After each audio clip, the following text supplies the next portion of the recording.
higher you pay. What we are doing in the policy directive, what we have said going forward, that no longer are we going to do take or pay. Every power generation that is going to come will be take and pay. So we'll pay for the power that we take. We will also ensure that we increase our generation capacity as and when necessary. Some talk about 8,000 megawatts of power PPAs that have been signed that have not reached commercial realization. And we'll also ensure that in our power mix, we increase the amount of renewable energy, or clean energy for that matter. So no longer are we going to do take or pay, we're going to stick with take and pay. Like any other business, we wouldn't sacrifice government guarantees and still do take or pays. We will decide that we are going to buy the energy at a standard price like every commodity. The tariff will be dominated in Ghana cedis and pesos, not in dollars, because since the year 2007, the Foreign Exchange Transaction Act under the Bank of Ghana precludes or ensures that all goods and services in Ghana should be paid in the local currency. The first table or graph that we will see demonstrated that since the year 2016, when our total generation was 3,795 megawatts, we have been incrementally adding generation to the year 2021. At no time has our peak demand exceeded our generation capacity. So when people start shouting that we don't have enough to put the lights on, I said that is not the issue. Even that was not the issue 4 years before Nana Akufo-Addo came into office. Because we have had enough generation system in the thing. It's been either financial challenges that has not allowed us to pay for the fuel or something else. So the graph shows that. I hope we can all see it. And every year since 2017, you will see that we have been incrementally adding more generation as and when it's necessary. So far, we have an installed peak of 5,288 megawatts. And our highest system peak load that we have experienced was in March 18, 2022. And it was 3,469. Obviously, there's enough room between 3,469 and 5,282. We are continuing with the upgrade system in our transmission network. The Kumasi Kintampo section of the transmission with a line going up to Bonga, Bupe and Burkina Faso, we've completed that transmission network. But that is not all. As we try to tackle the other bottlenecks in the transmission network, we have not been particularly happy about incidences happening around the same time in 2s and 3s. A couple of days ago, we had our Abuaze switchyard burnt. It was burned down. And it has led to a lot of intermittent power curtailments in parts of Western region, Central region, and even Accra. It has affected many parts of Accra. Because what Greenco is striving to do is to put the whole network in a circuit such that you can wheel energy wherever you are needed efficiently with automatic meters and stuff in there to ensure that even when they stay in the office, the power can be put on. But that has also meant that they increasingly having trip-offs if the load imbalance it's unfavorable to the system. So the system decides to shut itself down to prevent machine and equipment losses rather than put the lights on to cause those equipment too. And for some of the lines that we are changing, they are so outdated that they are congested and it's causing increasingly trips in parts of the country. So it's true that parts of the country are experiencing intermittent power charges, exactly because of a combination of factors, the work that we are doing and the power itself also giving up. So just around the time the switchyard caught fire, what keeps the voltages stable in the new Kaswa substation that we went to see as the machine called SVC that keeps the power stable? The charges on those machines, the ends started also burning.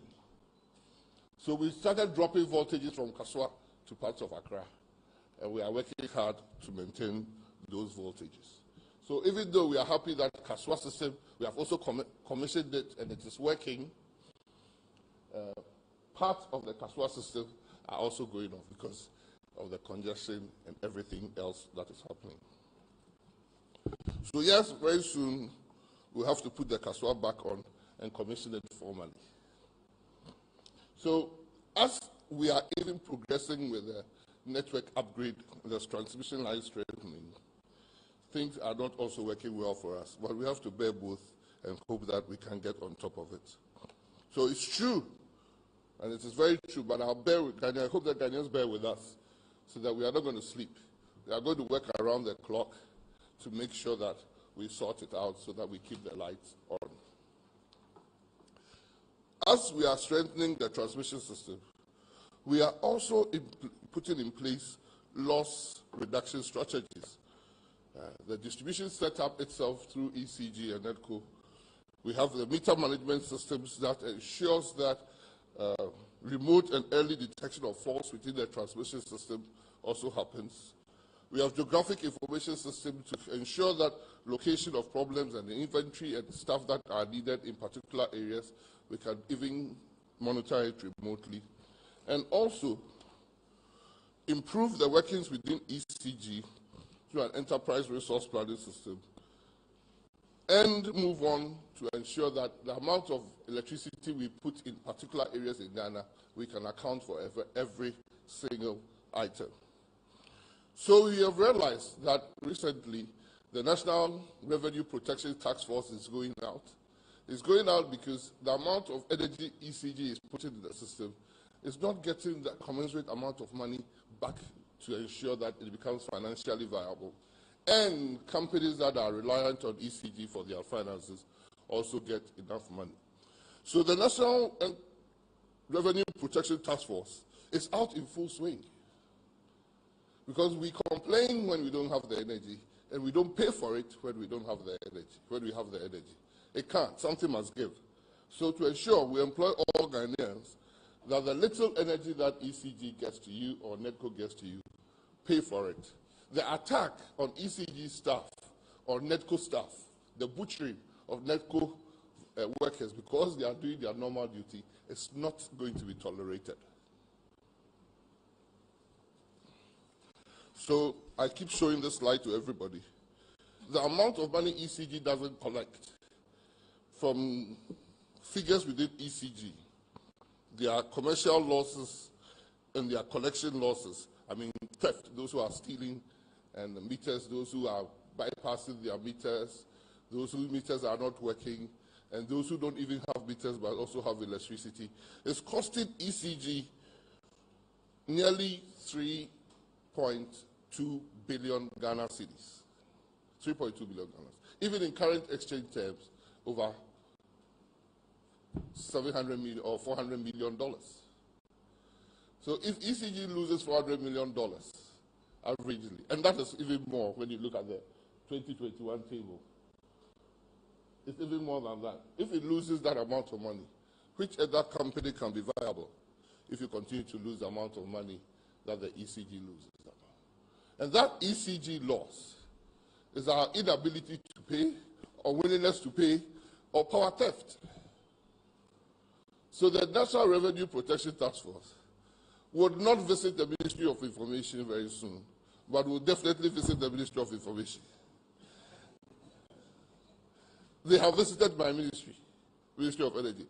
Every Ghanaian must be responsible and pay for the energy he or she consumes, or else you'll be visited by the Revenue Protection Task Force.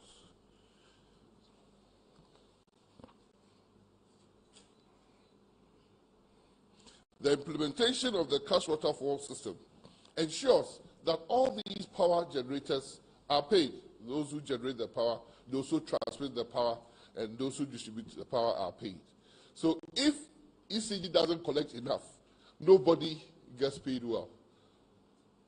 And there's a tendency that these companies will want an increased tariff so that they can be paid better. I can assure you that we are resisting the calls for increased tariff till we sort out our losses.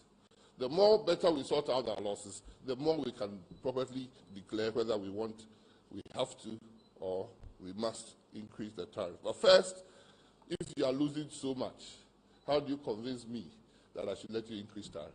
First, if PULC doesn't reform its tariff methodology and structure such that when you have excess capacity, you are not penalized for using energy, you are rather encouraged to use more energy. Then, after those two measures, we can see where our way forward in our tariff structures. Because, again, in sub-Saharan Africa, Ghana is probably the second or third country on the list with the highest electricity access rate. It means that it is costing a lot to take electricity to all the parts of Ghana we have to. And at least the distribution companies must be supported with our payment and prompt payment of our electricity bills. The current national electricity coverage is 87.03%.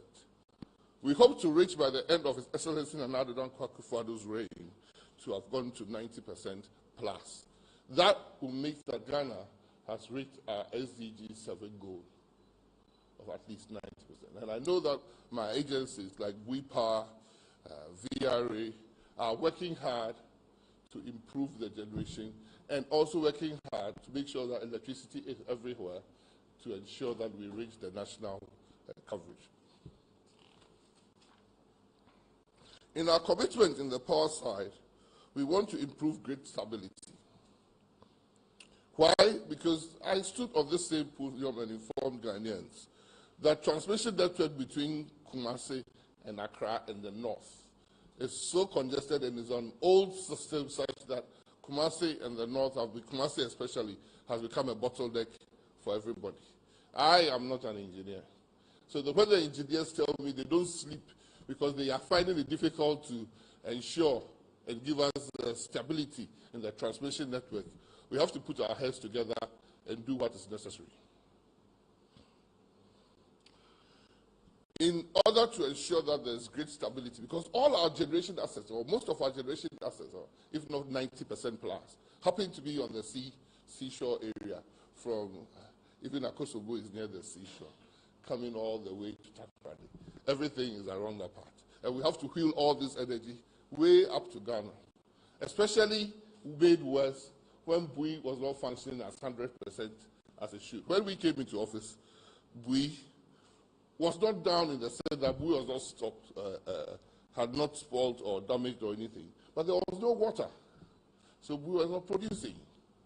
Fortunately, about a month or two after I got into office, the dam became so full that the Minister for Chieftaincy, who had transmogrified to become the Chief Executive of Bui, was in my office, pleading with me that they should wheel the power because there's more water than he needs now in the system.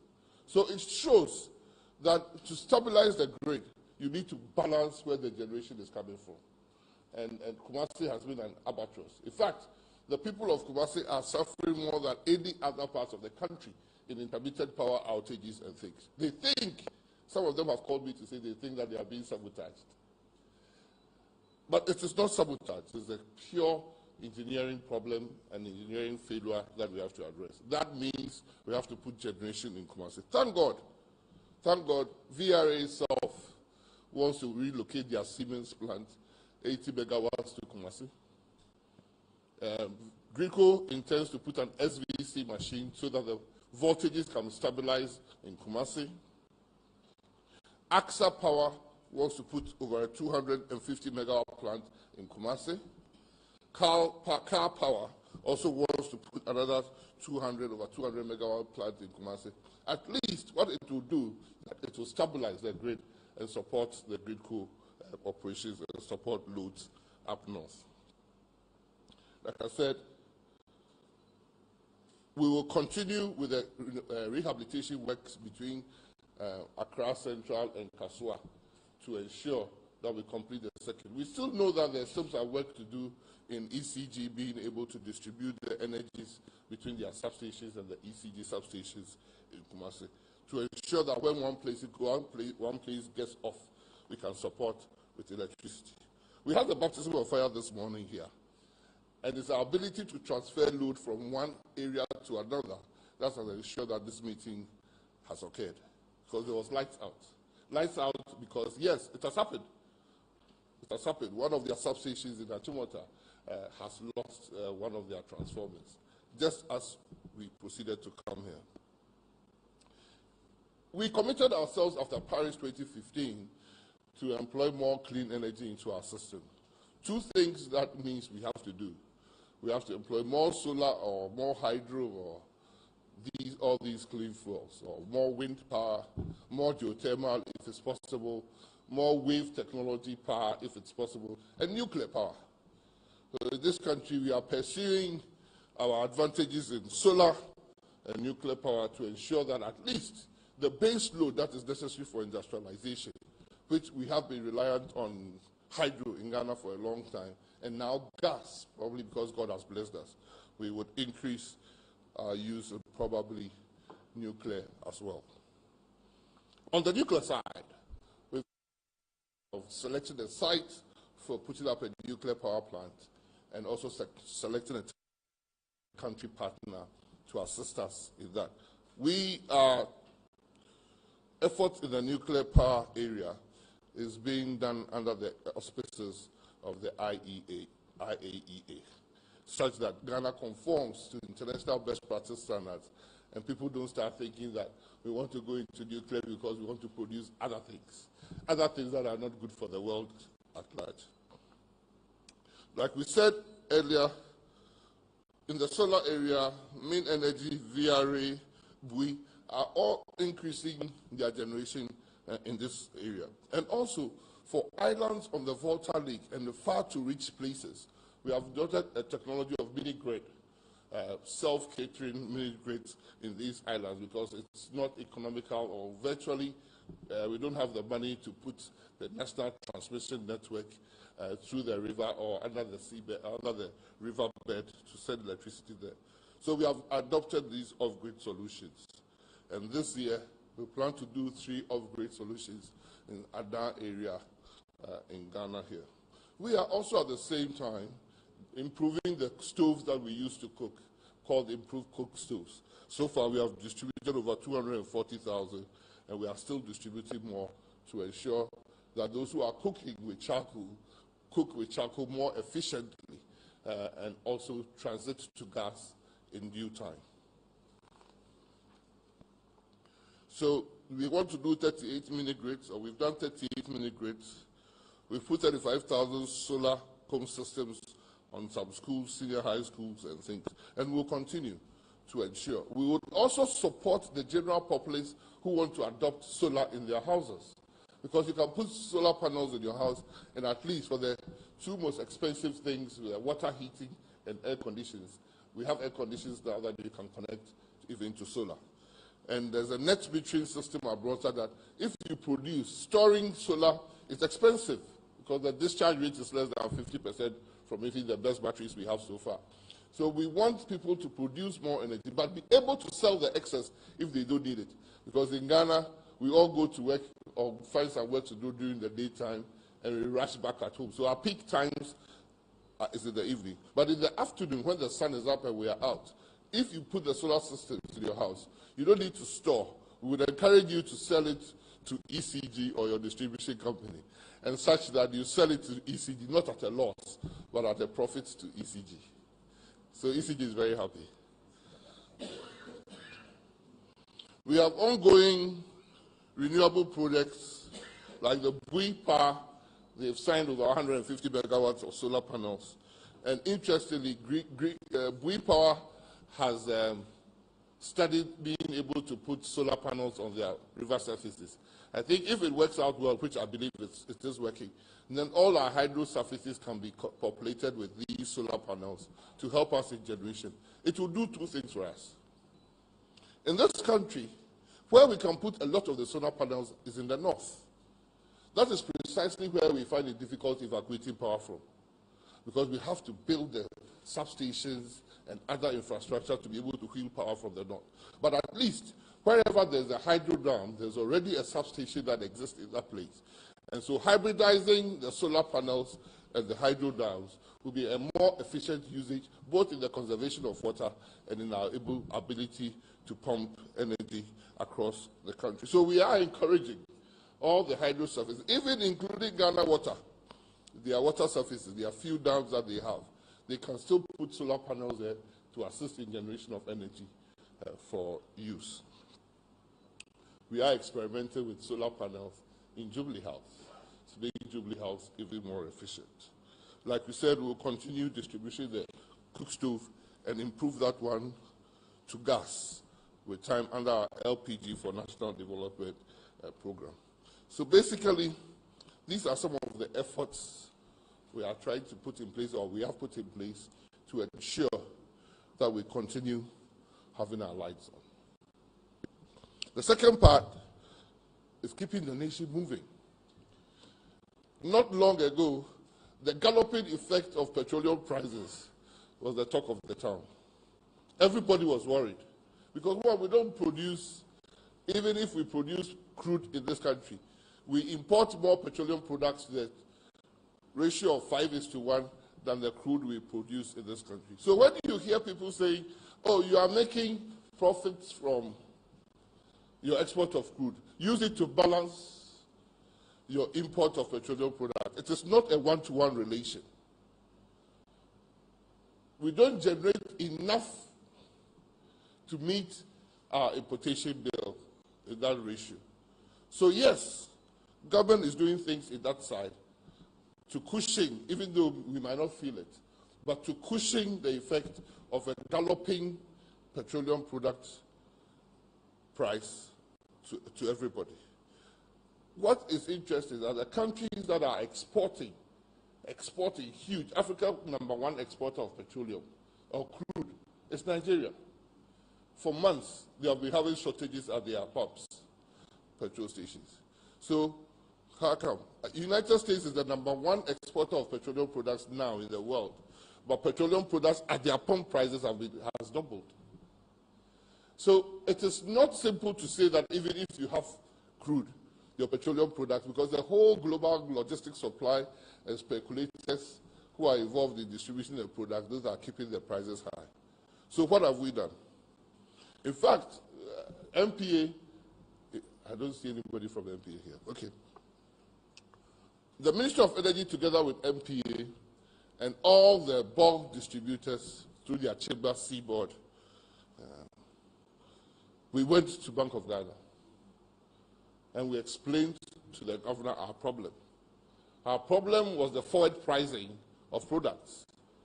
Because if he's going to bring products 6 weeks' time, he has to speculate on what the Ghana cedi to dollar will be in 6 weeks' time, so that when he brings products, he can sell at a price that when he takes the cedi, he can get that dollar at least and not lose at the bank. And that meant that when the cedi started depreciating rapidly, the BDCs in their forward prices through MPA were shooting up their forward pricing index. So BDCs were forecasting to deliver probably in April and May around 9 cedis, 50 pesos a dollar. So we went to governor and said, Governor, if you don't step in, we are dead, because all the work that you are doing on your side will come to no effect, because these BDCs demand or are needing nearly $200 to $300 million a month for our crude, for our petroleum supply. They listened, and they put in place measures to stop that forward basing price. So if you have realized, the prices have stabilized and have even come down, because the governor instituted a direct forex auction for the BDCs. after listening to them. The second one is putting them on a credit bureau so that we will see that the BDCs don't go to many banks in chasing their dollars, and then it's hidden from everybody. So a BDC may go to 3 banks for the dollar requirement, and the 3 banks might all give the money to the BDC. Or all the 3 would not give. So it was very worrying. But putting them on a platform where everything is transparent, that means you collect only the amount of dollars that you need. It has stabilized the prices a lot. And if I heard the chamber just about a couple of days, they were saying that because of what Bank of Ghana has done, their contracts are being maintained instead of being cancelled. Because some were losing their contract because the IOTs were saying that if we brought you crude, even when you took the cedis, it would not give us our equivalents in dollars. So they were running away from their contracts. But thanks to Bank of Ghana, and again I say thanks to the government's leadership, we have it. And interestingly, we have petrol. Like I said, it's better to have it and not probably be able to pay than not have it and it's even zero price. You can go and fill it for free. If petrol was free and we didn't have it, what use would that be? But if we sort out the problem of the cedi and the dollar, which the Bank of Ghana has assisted us, to bring confidence in the IOTs, in the international oil traders, to still bring products, we would be in a very comfortable position that at least going forward, there will be petrol available to keep the nation moving. The second thing we did was also to allow carefully for the next 6 months or 3 months to allow the international oil traders not to bring their petroleum products in ships and then say, if you are ready, I'm giving you products, but to bring the products in country, into terminals, custom bonded terminals, so that if, say, the 3 main big players here, Glencore, Trafigura, BP, if they establish these supplies using the support of BOST and TOR and themselves, putting their products in terminal in the country, we can be assured of availability of fuel products, especially for the month of May, June, and July, these are very, very tricky months. So we've worked together with MPA and all the BDCs to ensure it happens and putting a regulatory regime around it so that we can assure the BDCs that they are not going to be outstaged by the IOTs in that. But those 3 things that so far has been done would ensure that there will be availability and the nation will keep moving as far as petroleum products are concerned. The first thing we did was to look at the margins, because as the Minister of Energy, I've had complaints from all the big players of petroleum products into the country, complaining that the margins are being manipulated unrealistically for a weaker petroleum price. What does that mean? 2 fuel stations next to each other. One is selling fuel a liter at 4 cedis, and one is selling a liter at 6 cedis. You begin to wonder where from that fuel that is being sold at 4 cedis. It might be good for the consumer, but we are not sure about the quality, and we are not sure about the source. So they have already written letters to us that the deregulation needs to be carefully managed, or else it will put even the bigger players out of the market. And we are in an economic area where fuel from other sources were also very rampantly available. National security has always been seizing truckloads, shiploads of adulterated fuel being offloaded onto the shores of the country. So we looked at the margins and we said, okay, we will peg a margin within a range such that the unregulated part becomes also regulated within a margin space. So that if we come and your fuel prices is way out of whack, we can trace back and find out how come you are selling it. And thankfully, the Association of Oil Marketing Companies agreed with us, and we set a margin or a range for the margin for dealers in our fuel areas. Government also decided to take a whack in some of the margins that support us. When it's become critical like now, we are all running to BOST. If there's a company that is supporting fuel availability in the system now, it's BOST. But in times of plenty, everybody turns against BOST. Why are you collecting bust levy? Why are you collecting bust margin? Bust is our security as a country. It needs to provide more storage such that we get 6 weeks of strategic stocks. What I mean 6 weeks of strategic stock is that government doesn't have the money to go and buy fuel and store that we will use for 6 weeks. But if Bust has depots that can put in 6 weeks of strategic stock from private people, then in times of crisis, government can have the first stake on those fuel, even though we have to pay. Because you might have the money and there's no fuel. But the stock, if we can implement the Bust strategic stocks, that if we have the money, there will be available fuel. And that is exactly what the IOTs are intending to do over this crisis period. So we all have to realize that it is our collective interest to support Bust to become efficient. I'm not saying we should support Bust to increase its efficiency. We have to support Bust to become more efficient and more profitable in managing its resources for the betterment of all of us.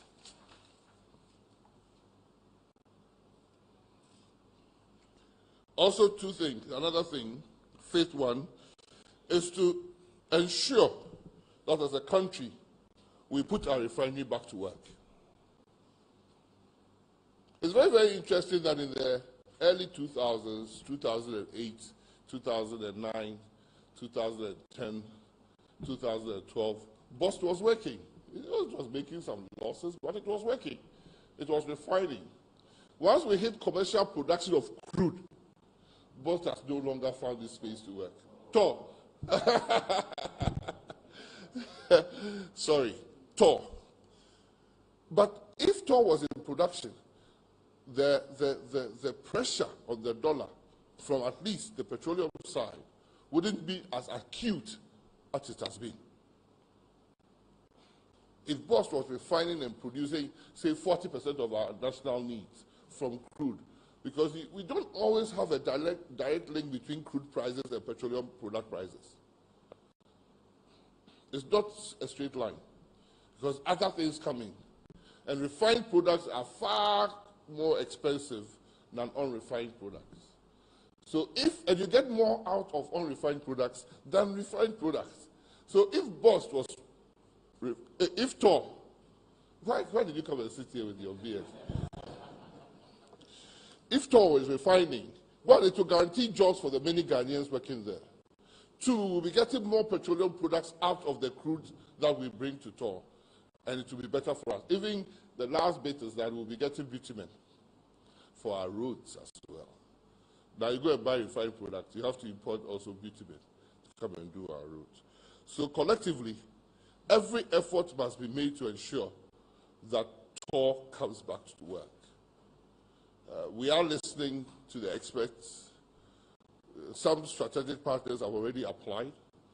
A committee is being set up between Public Enterprises, SIGA, Energy Ministry, and Finance Ministry to look at these proposals to ensure that we select a partner that would invest in Tor to make it an efficient operating refinery for the betterment of us. So that work is also ongoing.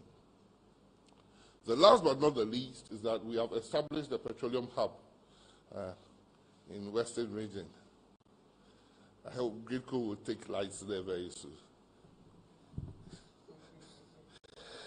And that is supposed to do three things for us. Not only will it ensure a lot of people are gainfully employed, it will also ensure a security in our petroleum value chain.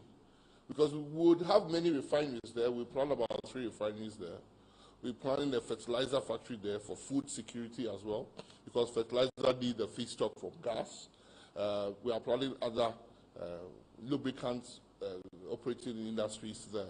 If we do, which I know by the grace of God it will happen, we'll be very, very reliant on the values of these refined products in this country.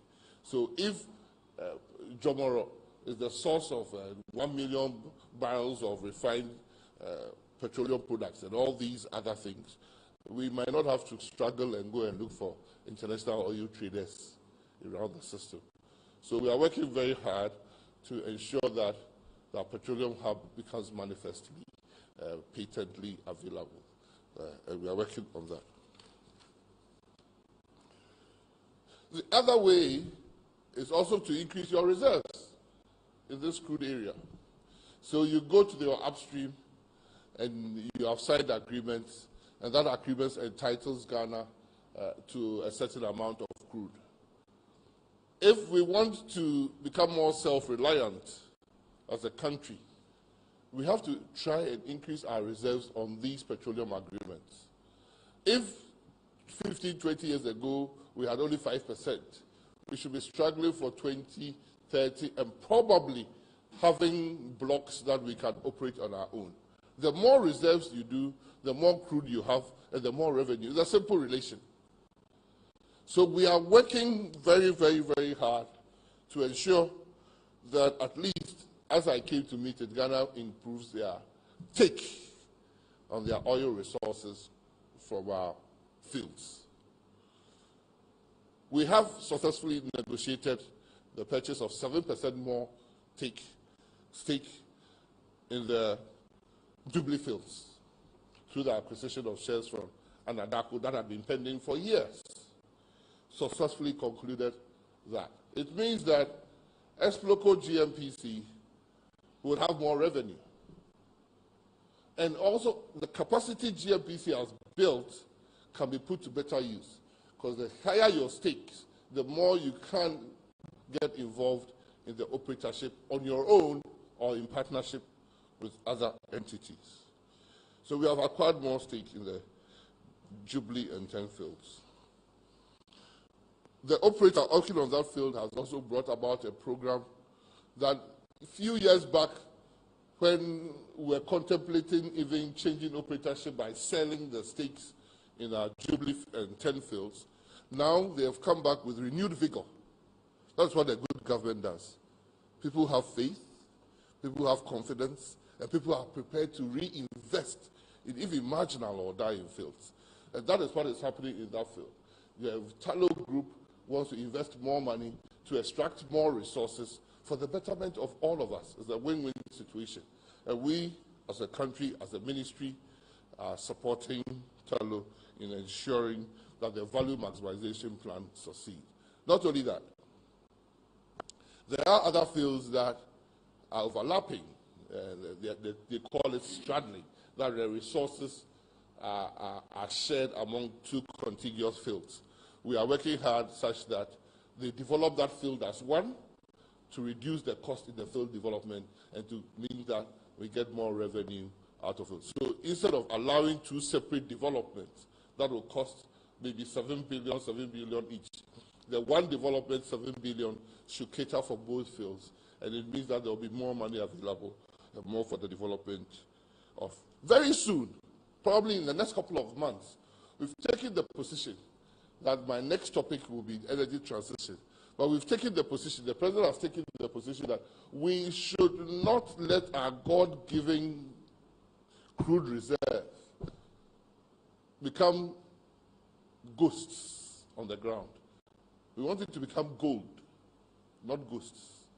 Because the energy transition and the movement of the whole world from fossil-based fuels to clean energy might mean, and we have seen it, but for the Russia-Ukraine war, the decisions have been taken above our heads that there's not going to be any investment in crude. Thankfully, God is still smiling on us. Now, the West itself is realizing that, hey, maybe we should take our time in doing that, and that even gas is a better fuel than anything that we can support. So we have to take advantage of making sure that the window of opportunity that has been created, Ghana utilizes it all. So I've had word with Petroleum Commission and GMPC that very soon we would invite for direct negotiation almost all the possible blocks in Ghana. Almost all the possible blocks available in Ghana.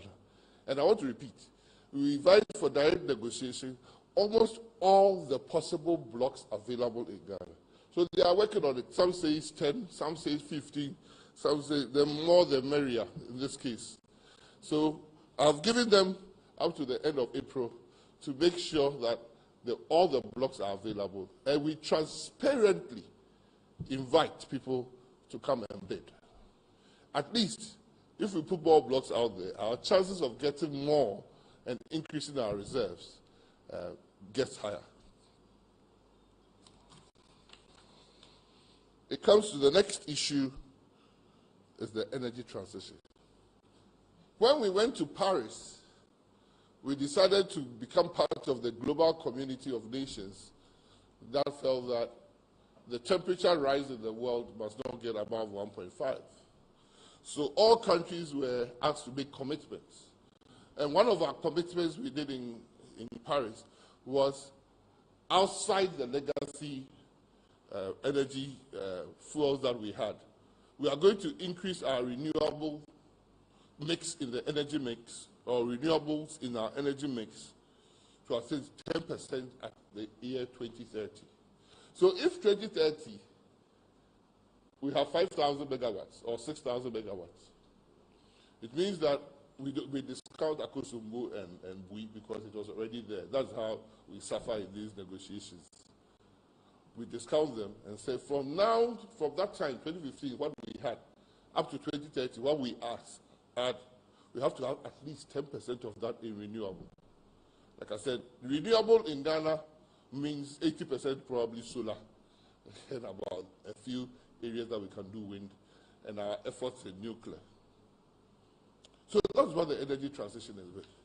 We have decided that this is a huge change, because Africa and Ghana, for that matter, contribute very, very, almost 0% to the global carbon dioxide emissions. So to be told that when you are as slim as me, and to be told to watch your diet, if you are not careful, the diet and the watch might be watchful waiting. Your relatives will be near your bed singing because you went to sleep and you woke up no more, because the balance has been taken off somewhere else. So this has decided that we in this country must sit and plan how we are going to. India came to COP 26 and said, we've heard all what you said, but we cannot join our commitments to 2070. China said, yes, we've heard you, but we'll still build our coal plants to about 2000 or 20. So every country's responsibility is to ensure, yes, we are heading towards thermal energy, but I thought he who has more gives more. So Africa is fighting for the position that we have not contributed much. So if you say we should cut, then give us the technology and give us the finances to ensure that we can join you. So we in the ministry have taken the bull by the horns, led by the MP for Karaga, Mohammed Amin Anta. Dr. Mohammed Amin Anta. I mean the proper doctor, Dr. Mohammed Amin Anta. I accompanied my friend to go and get a doctorate. It was in a Dubai restaurant.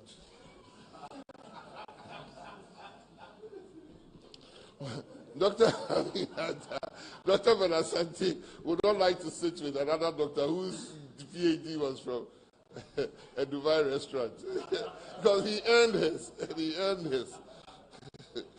We don't want that. We don't want that.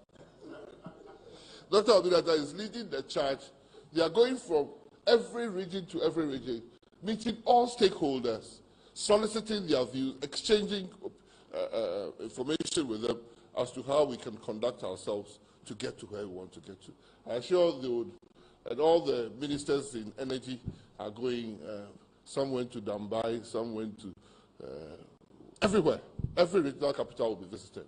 And after that, they will come back to Accra where they launch the program and have a series of national engagement with national bodies in Accra, like fuel tankers, operators, everybody will get involved because we have to not sleepwalk into the energy transition. We have to plan and get into where we want to get to. The transmission systems are part, the distribution systems should be made efficient, and the generation systems should be made efficient. In fact, in the year 2020, government went to Parliament to ensure that we amended our Renewable Energy Act to ensure that all corporates, all citizens contribute their quota in this direction that we are going. We hope they will report back soon, and the results and the program of action that will come out of that transition will lead to a national transition plan that we can all adopt as a country.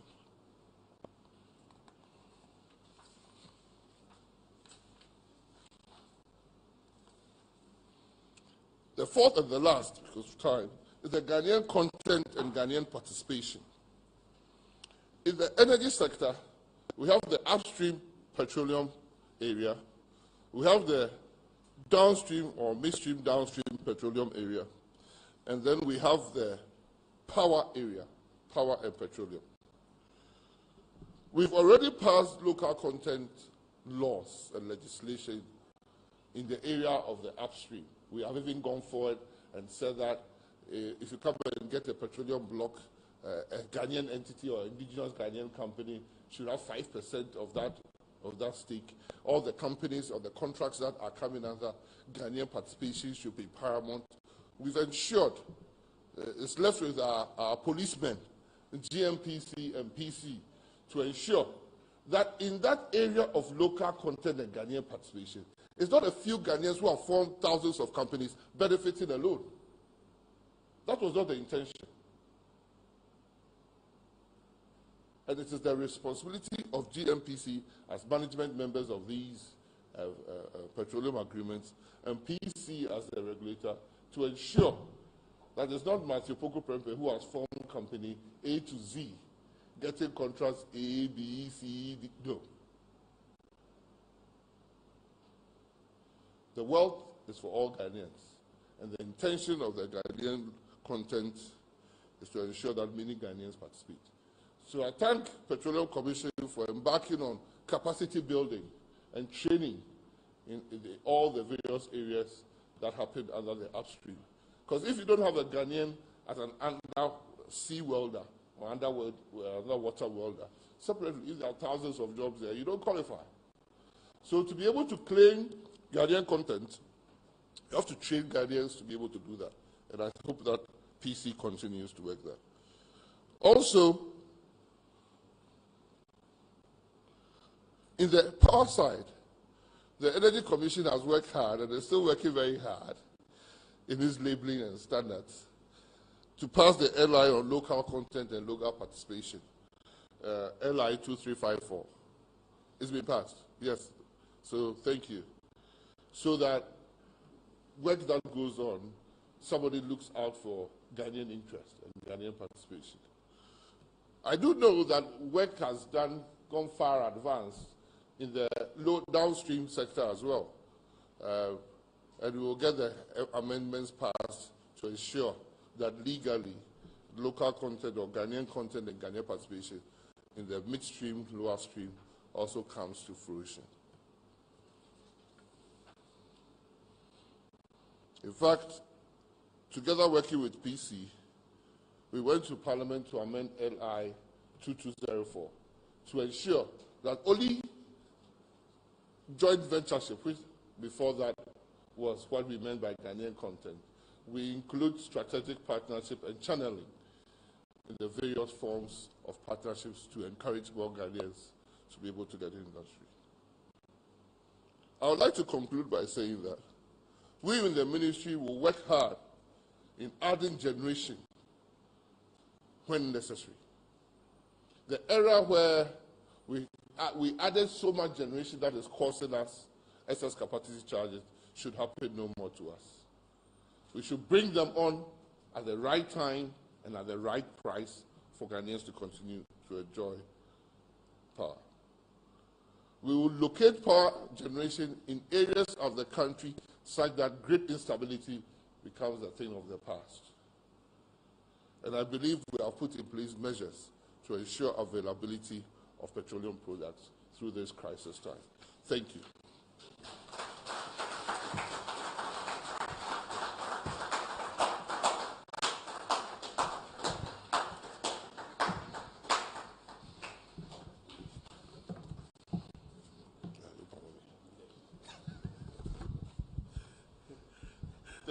Let's do it one more time for the Honorable Matthew Poko Prempe. You know, he's been managing his right foot, so I was a bit worried about the length of time he was up here. Minister, I think it's a good time to take questions for you. It's a very elaborate presentation you've done that's dealt with about 4 major matters, and it's a good time to take questions from my colleagues who are here. So we have some usual suspects. For them, from archaeology to zoology, they have questions ready. And then we have some occasional foreign players who join us when the World Cup is in season. So, David, are you ready? Yes, we'll start from, let's start from the usual suspects from this side. Introduce yourself and please, let's hear your question. Thank you. Arthur Mensah from Ghana News Agency. I have about 3 questions, so bear with me. My first question is, as the minister rightly said, there was a National Energy Revenue Task Force that has been going around to check this power theft. I want to find out how much has it collected so far. Then I want to find out, in terms of those who have been arrested for power theft, have there been any persecution? Have they been prosecuted? And how much has come out of that prosecution? Then there was also a perception out there that there was a cartel at the UCG that helped people to steal power because they also have their cuts. And so I want to find out whether you are aware of any cartel that is operating in the energy sector, particularly UCG, helping people to engage in energy theft. Then I want to find out this second phase of strengthening the transmission system. This is now your 4th question. Okay. I want to find out because there has been intermittent power outages. I want to find whether there was any planned load shedding. Because where I stay, every evening, 8 o'clock to 12 a.m., there was power outage for almost 2 weeks. And so if there was this ongoing work, is there any plan to come out with the load shedding so that we can plan our lives very well? Then possibly my last question. That's question number 5. Then how much investment has government made since 2017 in power supply infrastructure so that it can meet the demand capacity of the nation? Thank you. Thank you very much. Mr. You see, I told you. So that's Arthur Mensah. 5 questions, though he advertised 3. Yeah, I'll ask just one question. That will make it 6. My name is John Awuni Kesvin. Not long ago, after the Honorable Minister took over the realms of Ministry of Energy, anytime it rained and the whole place got flooded, the light still stayed on.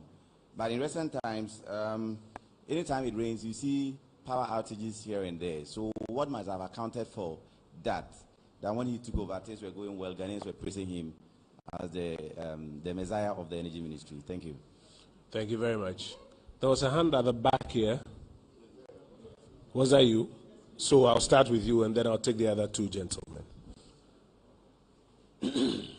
Thank you. I also work with Ghana News Agency. What's your name, sir? My name is Albert Opowansa. Say again? Albert Opowansa. Albert, go ahead. 2 weeks ago, there was a report that was launched about climate risk of Ghana. It mentioned... the report was...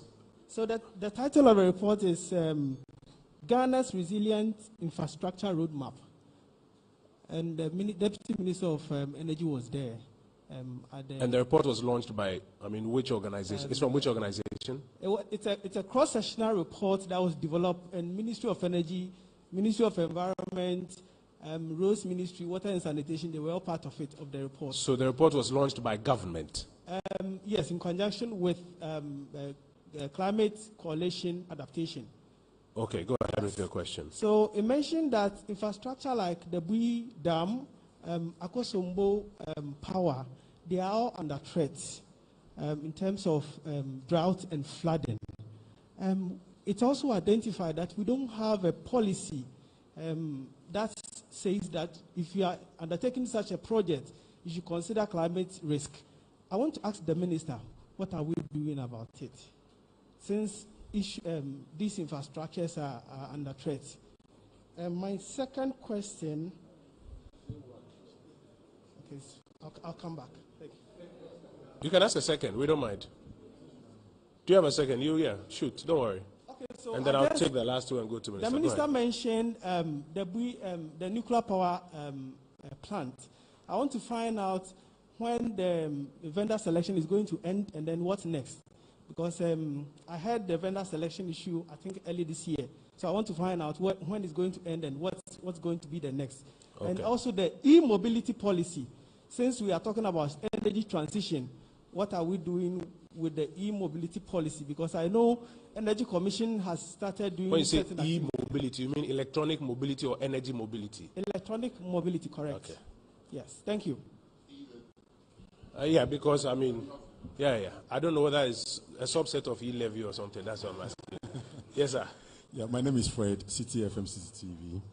So I'll take you as a last, then I'll take responses, and then we'll come for some more. That is fine. I want to find out from the minister, what is the state institutions, specifically the Ministry of Energy, Communication, and the likes, that owe the ECG.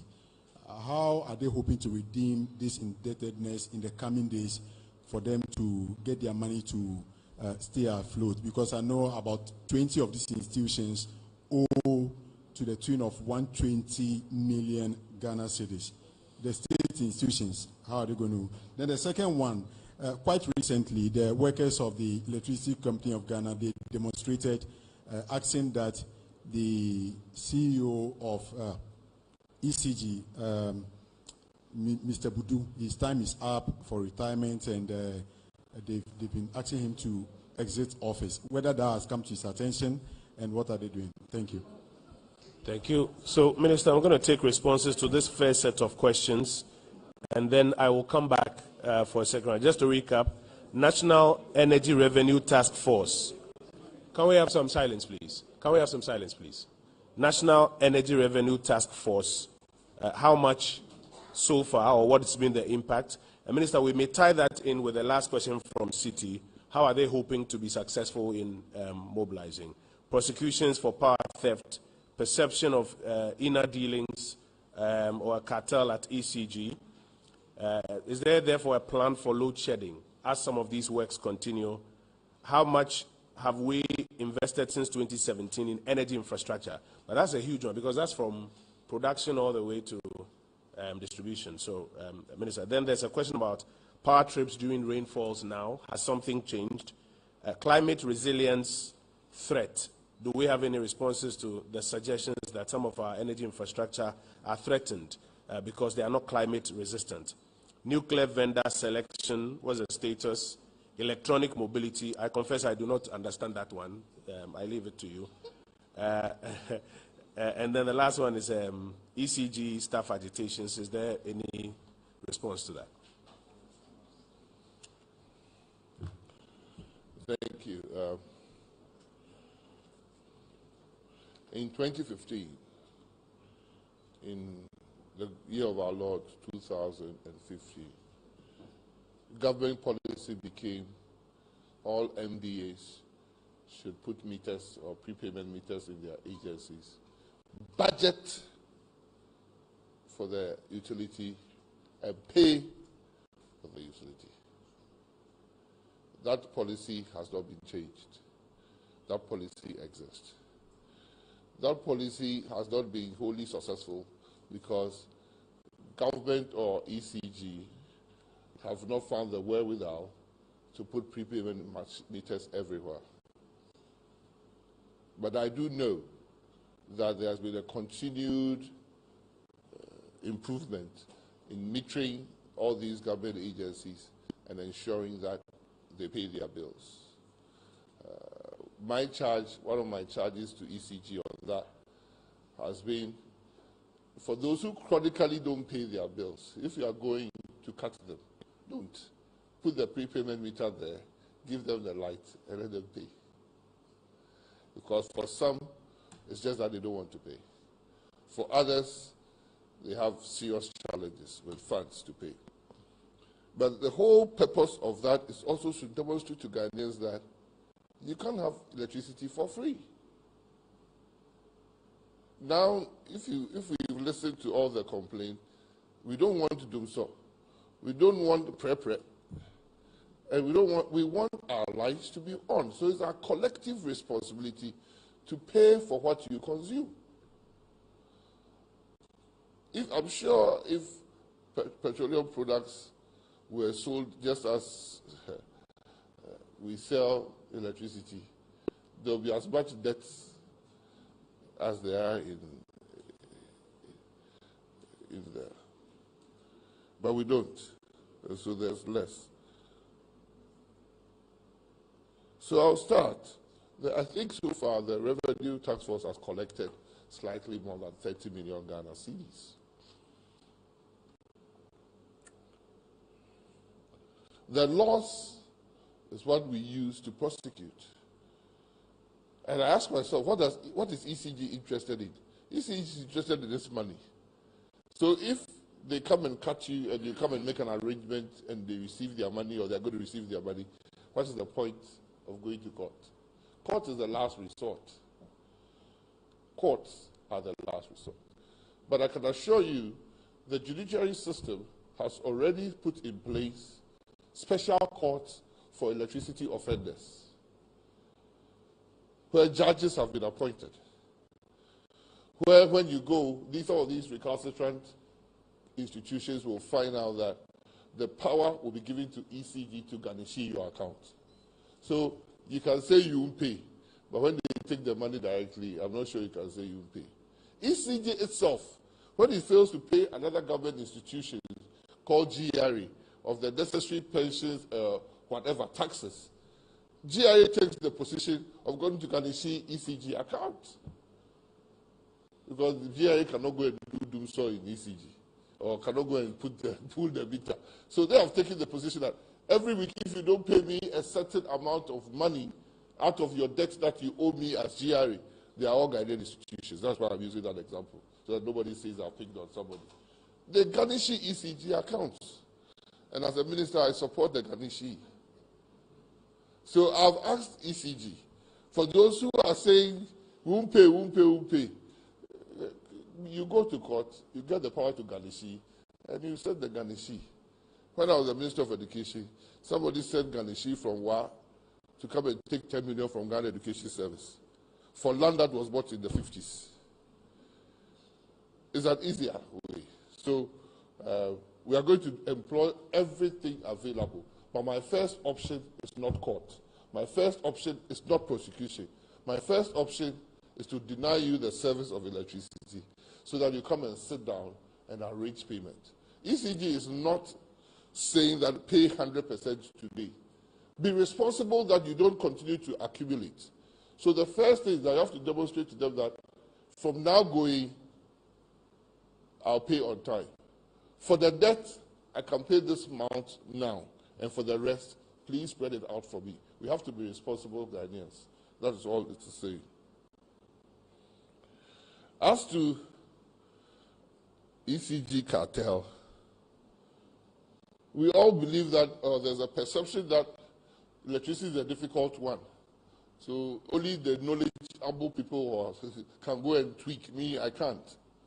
But those who can are only not working in ECG. All the energy institutions, some people can do it. So I'm not really bothered about who is what where. I'm bothered about what I bill you, I must take. If I come and I catch you that you have put underground and you pay double, or you pay for how I collect. So they have the tools to check if you bypass even for 2 years, how much you owe them, and you pay for it. Electricity is not for free. We have to pay Ghana Gas, the gas they supply. We have to pay the IPPs, the power they generate. We have to pay Gridco. We are all complaining. We saw it. Abuazi switchyard, it's gone. We have to find the money to put it back. Who should money do we take to go and put it back for who should get the electricity for free? So we all have to pay. As simple as that. So I'm not sure of the cartel and the effects. The Revenue Protection Task Force is a National Revenue Protection Task Force. And this work will continue to collect as much as we can collect. When you make the effort, we can arrange for the payment to to be settled in terms that is comfortable with ECG. So if you are a cartel member, you'll be dealt with by law. You said intermittent power. Yes, it's true. It is also true because we're coming from a particularly difficult period.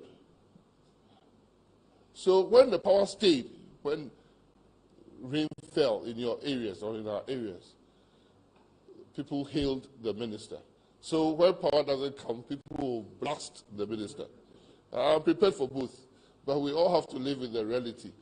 Insofar as we haven't completed the work schedule, if so far as occurrences would happen, I don't want to believe that these are orchestrated or people are behind what is happening. But if you have one of your switchyards going off, if you have what you have put in place that you don't want your voltages to collapse, burning or overcharging, if your lines tripping, if even this morning whilst we were here, the only transformer that was going to bring power to this side collapses, there's not much you can do.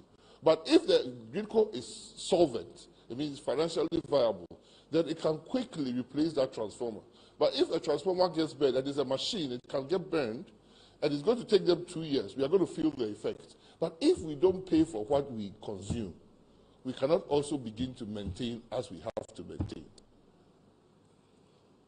So I hope that, like my charge is saying, still keeping the lights on happens. But I know that in the last few weeks, some areas in this country have been having increasing intermittent power cuts, and the responsibility has been placed on GhanaWeb and ECG to identify those faults, and let us all together work of correcting it as quickly as possible. Somebody said,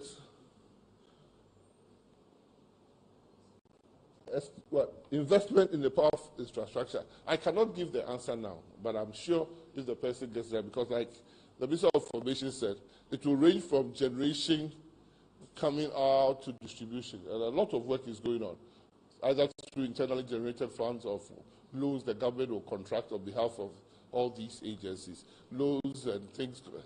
So much is going on that I cannot be here and give you a particular figure. But we can work it out and let you see how much I'm investing in it. This climate resilient issue that you raised, I wanted to know whether your question is, we don't have a climate policy now, because Akosobo was built in 1966. It was commissioned in 1964, right? 60, the late 64, yes. And Bui was commissioned in 2013. Is that the time that we didn't have a resilient plan? But even on this podium, I talked about hybridization of our hydro plants. That in itself is to protect against the climate. One of the many solutions. In fact, rehabilitating the turbines is also another plan to make it even more efficient. That has been ongoing. So I haven't read the report, and I don't know which direction they are coming from. But I'm not sure sector managers have been negligent at all. If you want to throw more like the next round of questions, then you throw.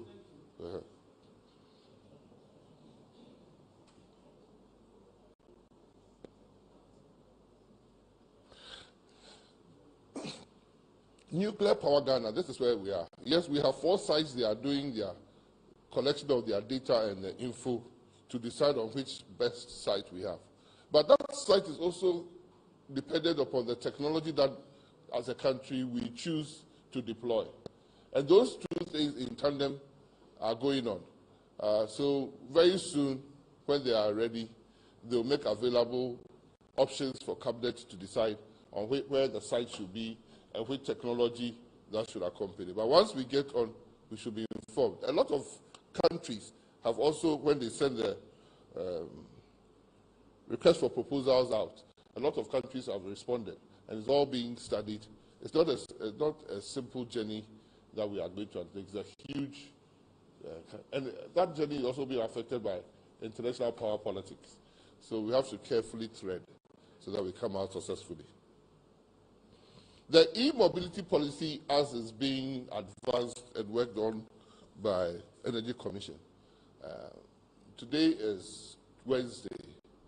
On Monday, I received a letter from the Ministry of Finance asking for a committee to be set up between Energy Commission, Ministry of Energy, Ministry of Transport, and a host of other ministries that are involved to ensure, because the Ministry of Energy was requesting for a curtailment in duties and tariffs when you are bringing e-mobility cars. E-mobility means electric vehicles, virtually. In this country, that is what we mean. In other areas, there are hybridized fuel cars and things that can be put in the system as well. But that work is continuing. If somebody is going to bring a car in that is electric, that is going to cost more in duties than bringing the other cars with normal fuel, then it's a disincentive. So in most countries, when the country starts going e-mobility or implementing those policies, they, for a time, waive duties and things on those products so that they become competitive for the people to bring.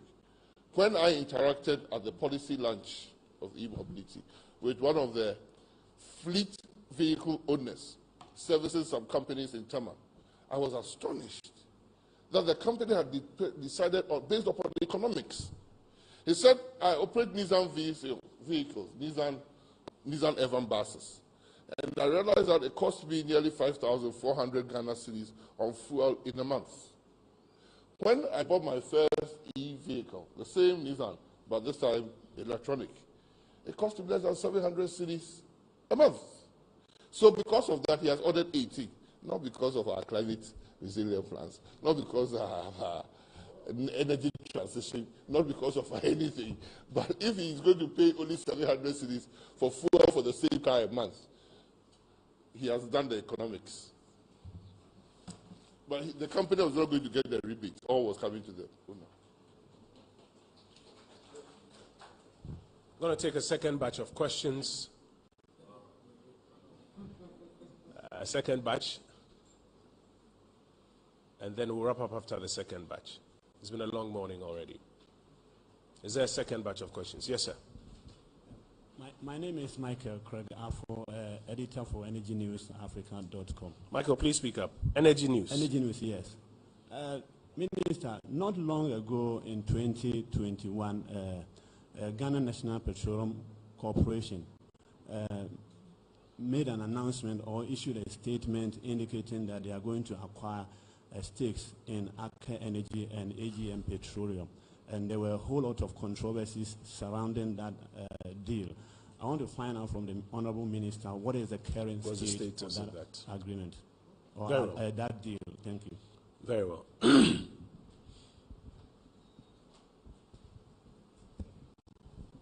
Thank you for the opportunity again. Please, I would want to read the portion that I'm referring to so that the Minister would know what I'm talking about. You have a copy of the report? Correct, it's online. Yeah, so I think maybe what we should do is, let's get a copy, let's furnish the Minister with a copy. He can study it and then he can give you responses to follow-up questions that you may have on it. Right. Okay? Thank you. Thank you. So say again?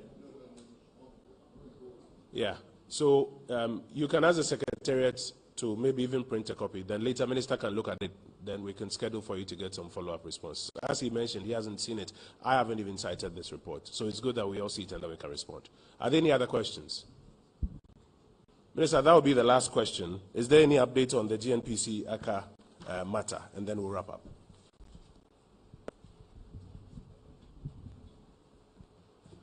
Thank you. Government went to Parliament to seek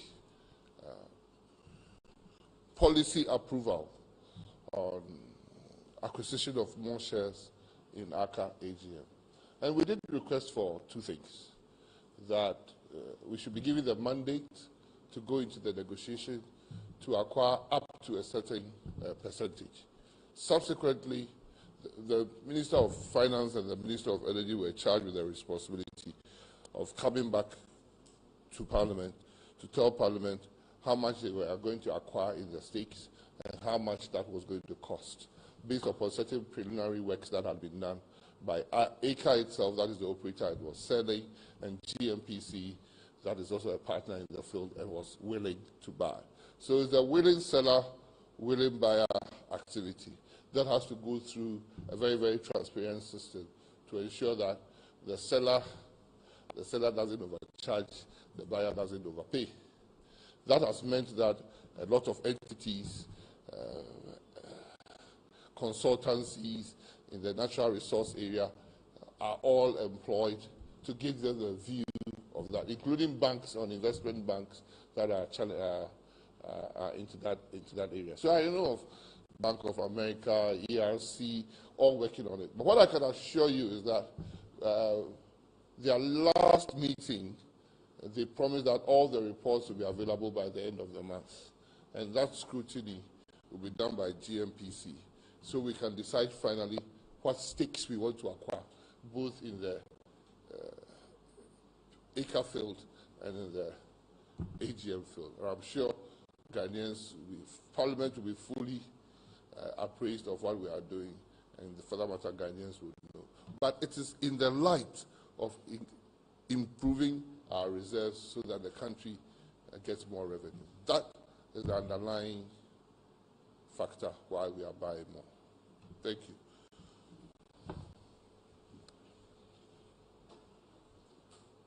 So, colleagues, this is where we'll draw down the curtain on this morning's brief, which is the second brief for this week. Honorable Minister, I want to thank you that you joined us this morning with a very high-powered delegation from your sector to provide a very detailed update on what's going on and to respond to questions.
The report of the 2021 populations census gives us a bird's eye view of the sanitation situation in this country currently.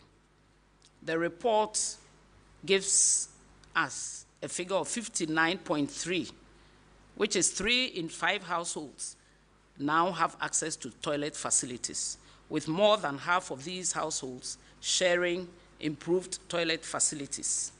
This shows an increment of 26.3% from the previous year's value of 33%.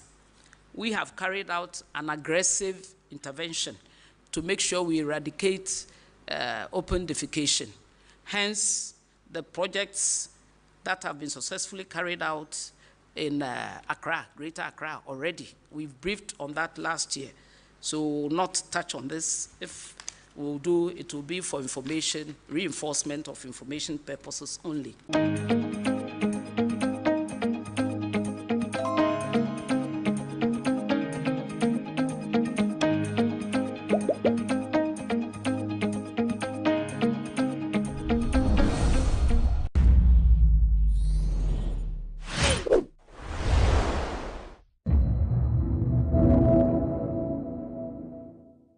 Water delivery has seen a remarkable improvement over the past 5 years.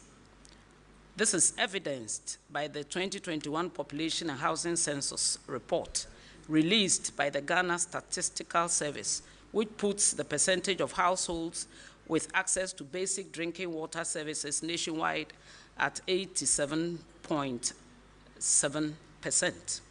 According to the report, urban population with access to basic water supply services is 96.4%, last year's value being 92%, and 74.4% in the rural areas.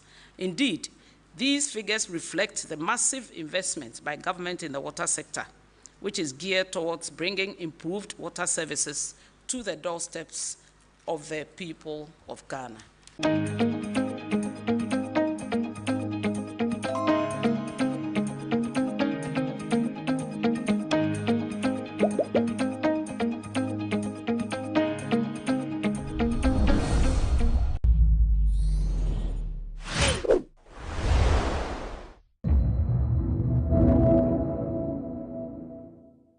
We have obsolete electromechanical equipment that we are trying to replace and work on them.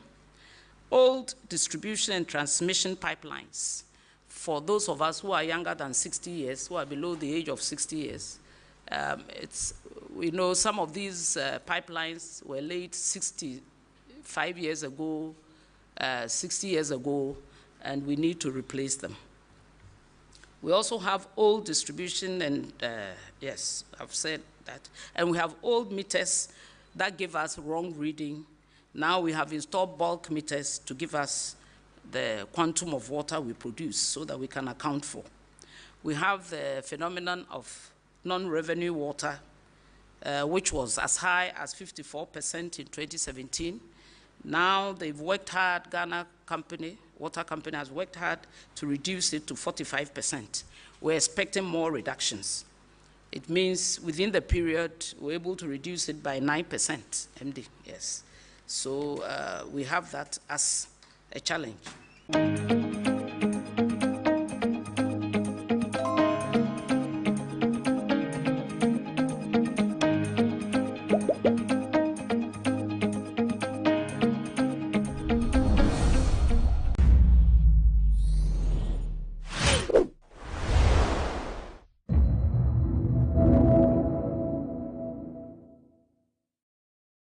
So guys, one of the things when you Google what to see in Cote d'Ivoire is this.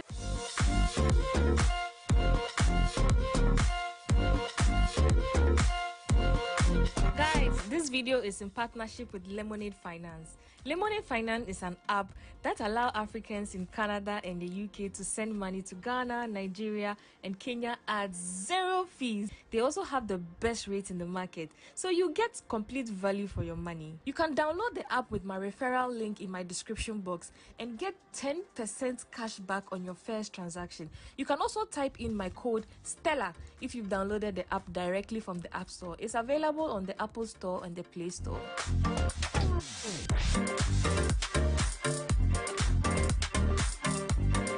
Hi guys, we are back again. Charlie, I hope you're doing amazing. While watching this vlog, do well to subscribe, like and share. We are currently on our way to Yamoussoukro from Abidjan to see the biggest church in Africa, which is called Basilica of Our Lady of Peace of Yamoussoukro. This trip is a day trip and it's about 3 hours drive from Abidjan.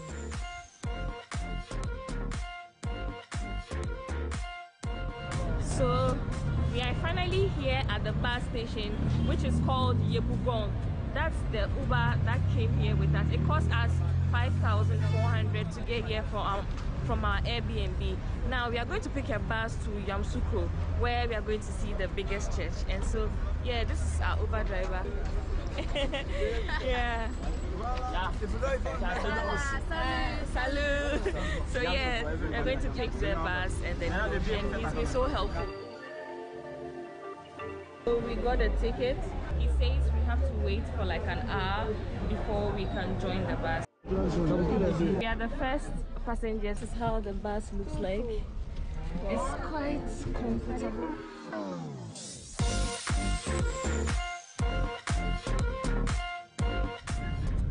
We arrived at the last stop in Yamoussoukro and we picked a loading taxi which cost us 500 CFA each.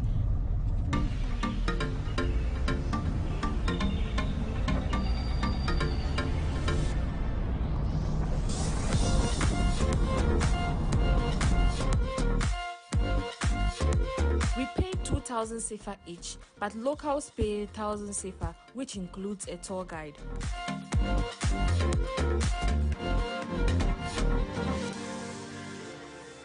This Basilica here is firstly a church before being a tourist attraction, a resort.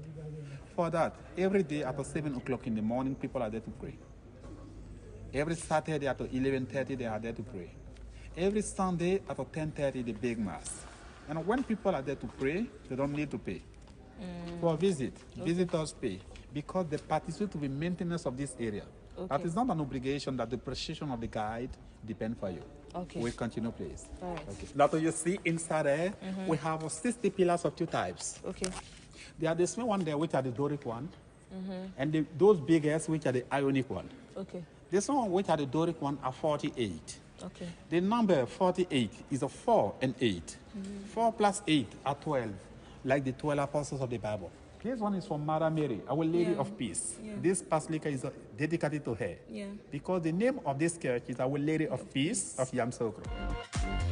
I think that are down to here, 38 meters, just to appreciate the inside of the church.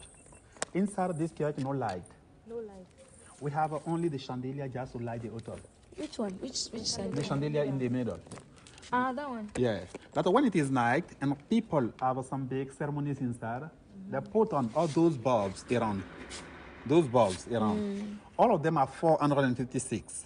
Wow. Each one 1,000 watt. They put them up and the inside is light by reflection. Wow. You get me? When I'm here and I talk, no more echo. Because we have, they call it the acoustic. The sound system at a three-part. At the ons, we have the carpet down and the red part on the seat. They absorb the sound. Okay. That here, behind us, we see some small square there and small crosses on the board. They're also coming out to avoid the echo. Okay. After the glasses down, explain the Bible story. The glasses around there represent the 12 apostles of the Bible. And the blue part of the dome represents the sky. Okay. The dove up is the symbol of Holy Spirit. Okay. That the Holy Spirit translate the message to the apostles. The apostles send this message to people into the Bible. Oh, right. That we have to read the Bible, to have the information the Holy Spirit send to the apostles, like the Pentecost Day. This is how they plan to build everything. Oh, right. Okay, we go outside to continue us in the church. Okay. Technician pass there where we see the doors to go inside of the blue part. They go up for maintenance. Wow. But from here to the blue part, there are some stairs. So guys, the place is really, really huge and you can't take videos downstairs. That's why I've been giving you this is audio and pictures or videos of the place. But from here, you can shoot. The place is not big, it's super, super huge.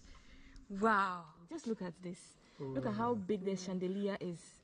Oh my God. You see? So big.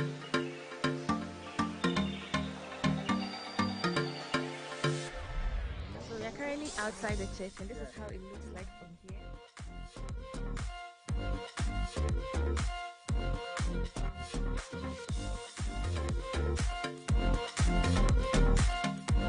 Matthew, Mark, Luke, and John. Oh, yeah. They are nice. the 4 gospels. Yeah. And this is the view from here. Yeah, the main entrance is there. the main entrance. From the main gate to where we enter, we have about 1 kilometer of marble.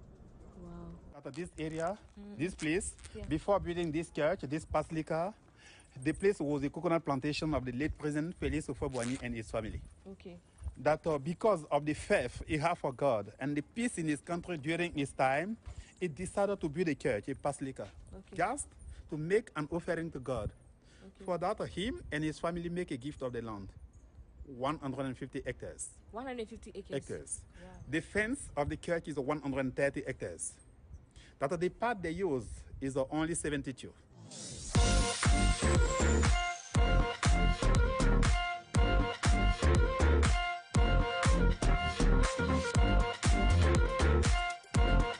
This part, we call it the esplanade. It have an opening hand like that, just to say, welcome to us in the church. This place around are the form of a cross. Saying that this basilica is the highest in the world. Okay. Because the one for Vatican is the 136, this one 158. 22 meters the difference between this one to Vatican Sun. Okay. That this one is also wider. That the Vatican Sun can accommodate more people because it's closed by pillars. For that, they say that Vatican Sun is the biggest and this one the tallest. That normally this one is the biggest in the world. The two biggest. At the left, Vatican Sun, at the right, this one. 22 meters the difference between this one to Vatican Sun. Yeah. Okay. But around this one, inside les Invalides of Paris, where they buried Napoleon. Wow. Then this is really so. This is a military zone, so no drones are allowed. So I can't fly a drone here. But I hope all the things you have seen here gives a representation of exactly how it is here. This place is very, very huge. Millie, what do you think about this place since I came with you? I don't know. I feel like I'm in a piece of heaven. So she says she's in heaven. Are so deep. Yeah, and especially because we learned that growing up in the Bible. So it's beautiful. Yeah, like the story of the first miracle of Jesus turning wine, water into wine, yes, and all. So they have those drawings on all the 12 all pillars around the church. Yeah, all around the church. The Bible stories, baptism of Jesus. Yeah, you know your Bible so well. Yeah, of course. The first sin, Adam and Eve eating the apple and the snake, and then up to this is the baptism of Jesus, like the Savior, and all of that. I think this place should be fine. So yeah. This has been so beautiful. We're about to take some pictures, show you a small tour about this place, and then this is going to end the trip.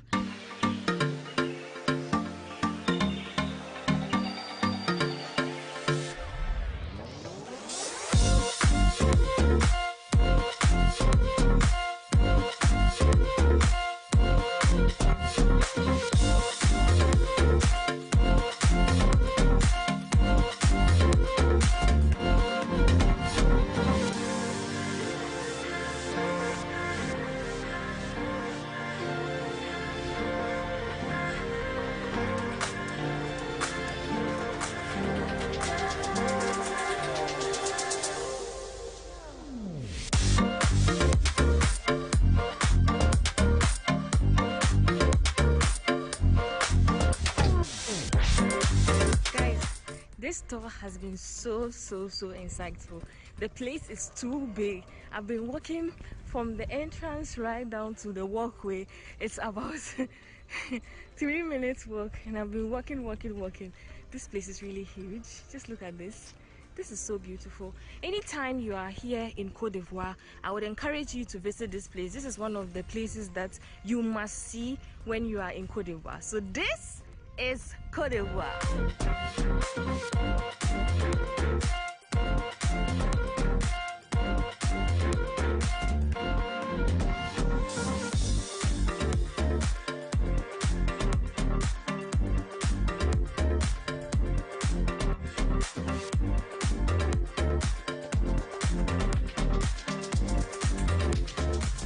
So guys, this brings us to the end of this video. I hope you enjoyed watching this video as much as I enjoyed being here, as much as I enjoyed my first tour here at this big, huge church, which is one popular place to see when you come to the Côte d'Ivoire. So I hope you enjoyed watching this video as much as I enjoyed being here. I came here with Millie. Millie, say hi.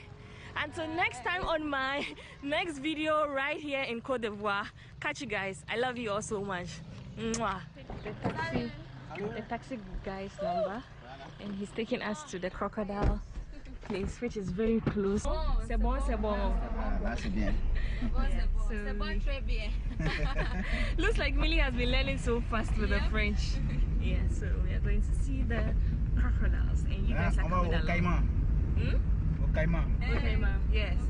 Yes. You know crocodile? Oui. Crocodile. Yeah, crocodile.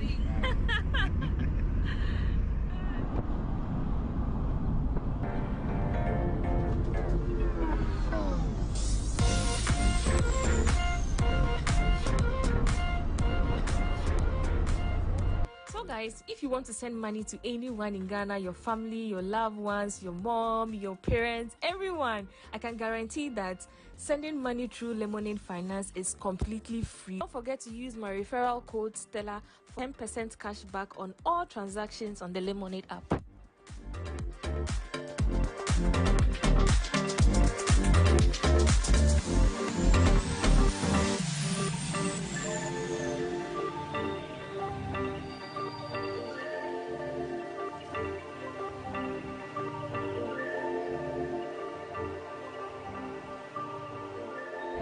So this is their crocodile paw. I don't know if you guys can see. This is one.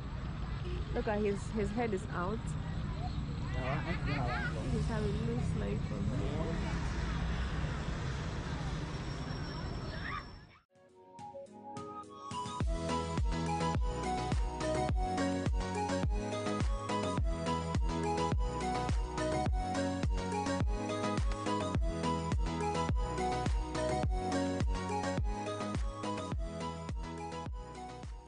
Hi guys, we are back again. Charlie, I hope you are doing amazing. It's Vlogmas Day 24, and today I'm going to be taking you to some of the few favorite restaurants in Accra. Let's check them out. So we are going to start with the first Mexican restaurant I visited some months ago, which is called the Laboratory GH.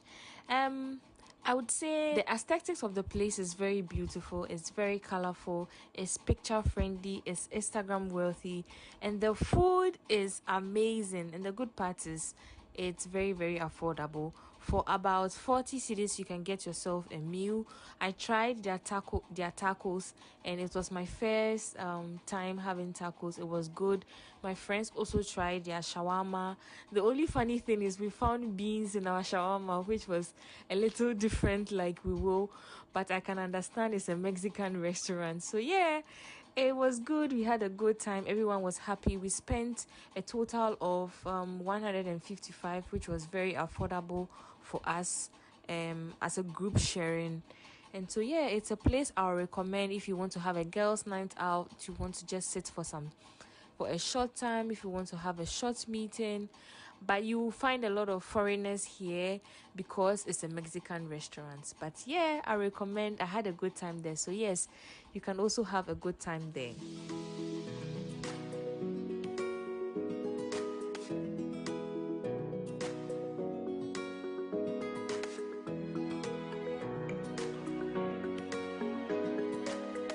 The next place we are visiting is Santoku. Santoku is a very luxury place, and I must say it's one of the top places to see in Accra. It's one of the most expensive restaurants in Accra, but their food is amazing. And is it worth it? A big yes. So my friend organized a girls' day out there, and we had such a good time. We had good food, from their fried rice to their black rice. It was my first time trying their black rice with salad. Their salad is amazing. Their sushi is amazing. Everything about the place is amazing. Just as it's a luxury place, I mean, the food is as luxurious as possible here. I really enjoyed my time. My friends also did. I looked cute that day, and I must say it's one of the top places to visit. But then, if you decide to go to Santoku, please have if you are about 2 people, just have about 1,000 Ghana cedis at least, because you might fall in love with the place and you end up spending more money. So yes, I also had a good time there. So it's a place I'll recommend whenever you are in Accra.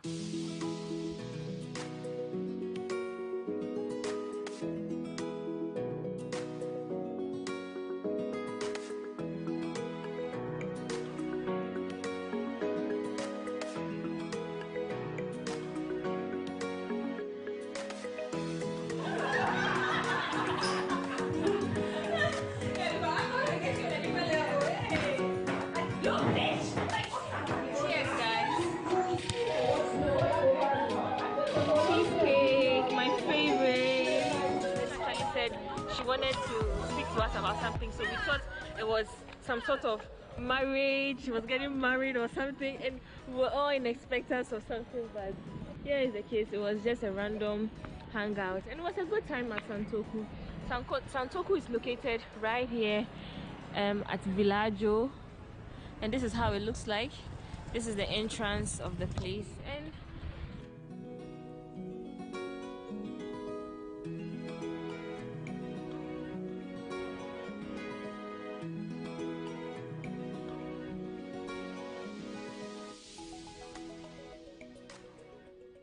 the next place, which is my favorite cafe in Accra, is the Cafe.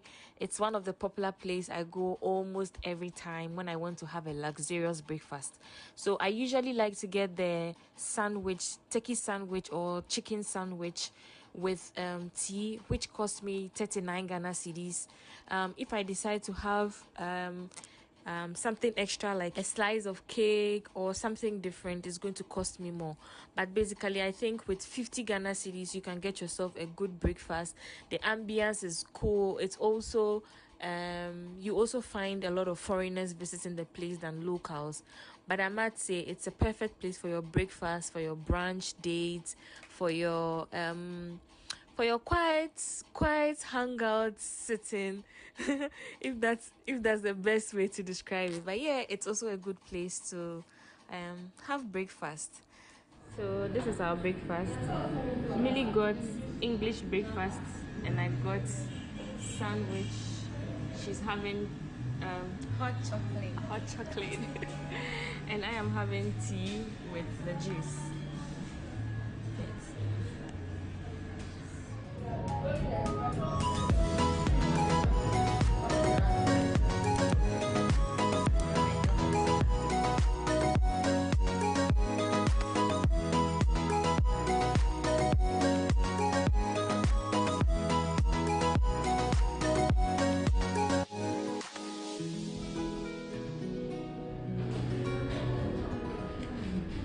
This is one of my favorites anytime I come here. This is their turkey sandwich. It's very nice. Millie, you should try one. Yeah. Let's see what Millie thinks about it. No, try it from this side because it has the turkey.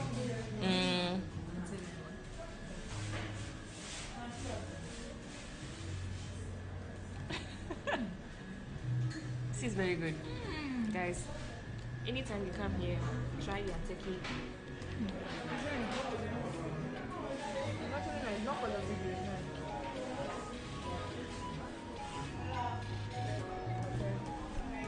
This is actually one of the reasons why I come here, because of this. It's really, really good.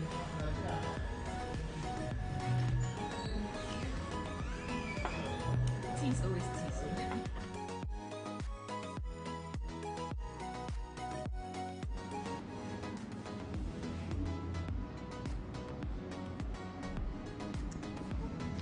It's my birthday. I'm super excited, and Stella brought me. Hi, Stella. Hi, guys. Stella brought me to this beautiful place, and I'm already like enjoying my birthday. I'm super excited, and of course I'm coming along with you, and so I'm super excited. Hi, Stella. Thank you so much, love. The last place we are visiting is Ochedia Flowers. On my birthday, my friend Stella took me there, and that was my first time at Osheria Flowers, and I must say the place is really, really beautiful. If you are lucky to go there on the day they are selling flowers, which is on a Friday, you'll be fortunate to take some pictures with fresh flowers. But I wasn't fortunate because it was a Thursday, so I didn't get to take pictures with the fresh flowers. But I must say it's the D Cafe that serves breakfast and brunch there, so you happen to get the same menu from D Cafe, which is equally the same price as you get as D Cafe. I think I would highly recommend this place for a short brunch, a short meeting with your girls. It's fun. The aesthetics of the place is beautiful. It's colorful. It's Instagram worthy. And I enjoyed their breakfast. I told them it was my birthday that day, and they gave me a slice of cake on the house, which I think is very cute. And so whenever you go there, just tell them it's your birthday. Even if it's not your birthday, just tell them it's your birthday. At least you get a slice of cake with a candle. You get to blow the candle. I think it's cute for the gesture alone was cute. Giving me a slice of cake was really cute. So I would recommend these places. I hope you enjoyed my video so much as I enjoyed documenting this video. Until next time, tomorrow on my channel, I love you so much, and thanks for sticking around with me throughout 1st December to now. I'm going to go live tomorrow, so catch you guys. Let's go live at 7 p.m. tomorrow. Until then, I love you all. Mwah, mwah, mwah, mwah, mwah.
It's another exciting edition of Talkatainment. As usual, I am your host, Elsie. Our guest for today is a diplomat. She loves everything Ghanaian, everything music, everything culture, everything arts. Yes, don't forget, her job here in Ghana is also to promote French culture among citizens. And that is exactly what we're about to find out, as well as more and more and more in the world of entertainment. I'll introduce my guest to you shortly after this break. We'll be right back. Welcome back from that quick break. Like I said earlier, we have here a diplomat who I usually describe her as someone for the people. She's liberal, she's down to earth. That's how I describe her. So, Her Excellency Anne-Sophie is here with us. Thank you.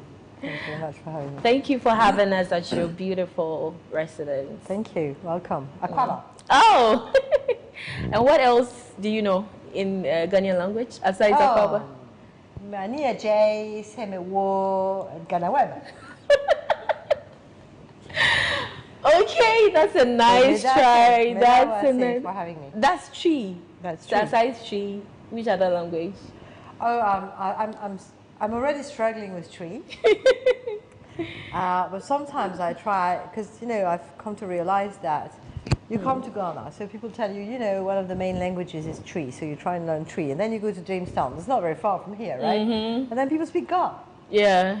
So you go to Ho, or the Volta region, yeah. People speak Ewe. And then you go up in the north, and people speak Hausa, yeah, Dagbani, and you go, really? How can they actually communicate? So many languages. So many languages. It's so I'm trying to learn a bit of Tree, But yeah, it would take me probably another 20 years posting to manage to just sort of butcher other Ghanaian languages. Let's come to music. What were some of the sounds or Ghanaian music you heard even before coming here to Ghana? Let me be very honest. France has very, very close links to Francophone Africa. Yeah. So the musicians that we know in France usually are from Francophone Africa.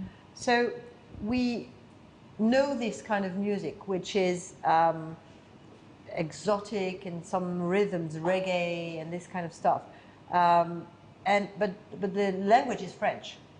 So it's easy for us to relate.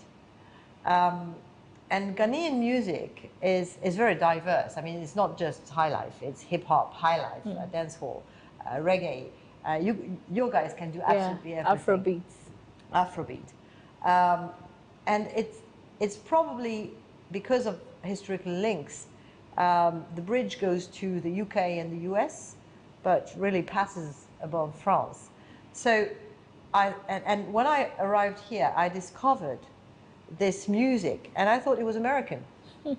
I thought it was American artists because the quality of the music, the quality of arrangement, the quality of the sounds was so professional. When you don't really pay attention to the language that is spoken, I thought it was American. And even when you listen to American rappers, they've got their own language, so eventually you're not even sure it's English. I thought it was American music. So then I got to adapt and meet with some artists, and I was like, but you are actually Ghanaian. I mean, what you produce, do you mean you didn't record in America? It's actually Ghanaian. Yeah.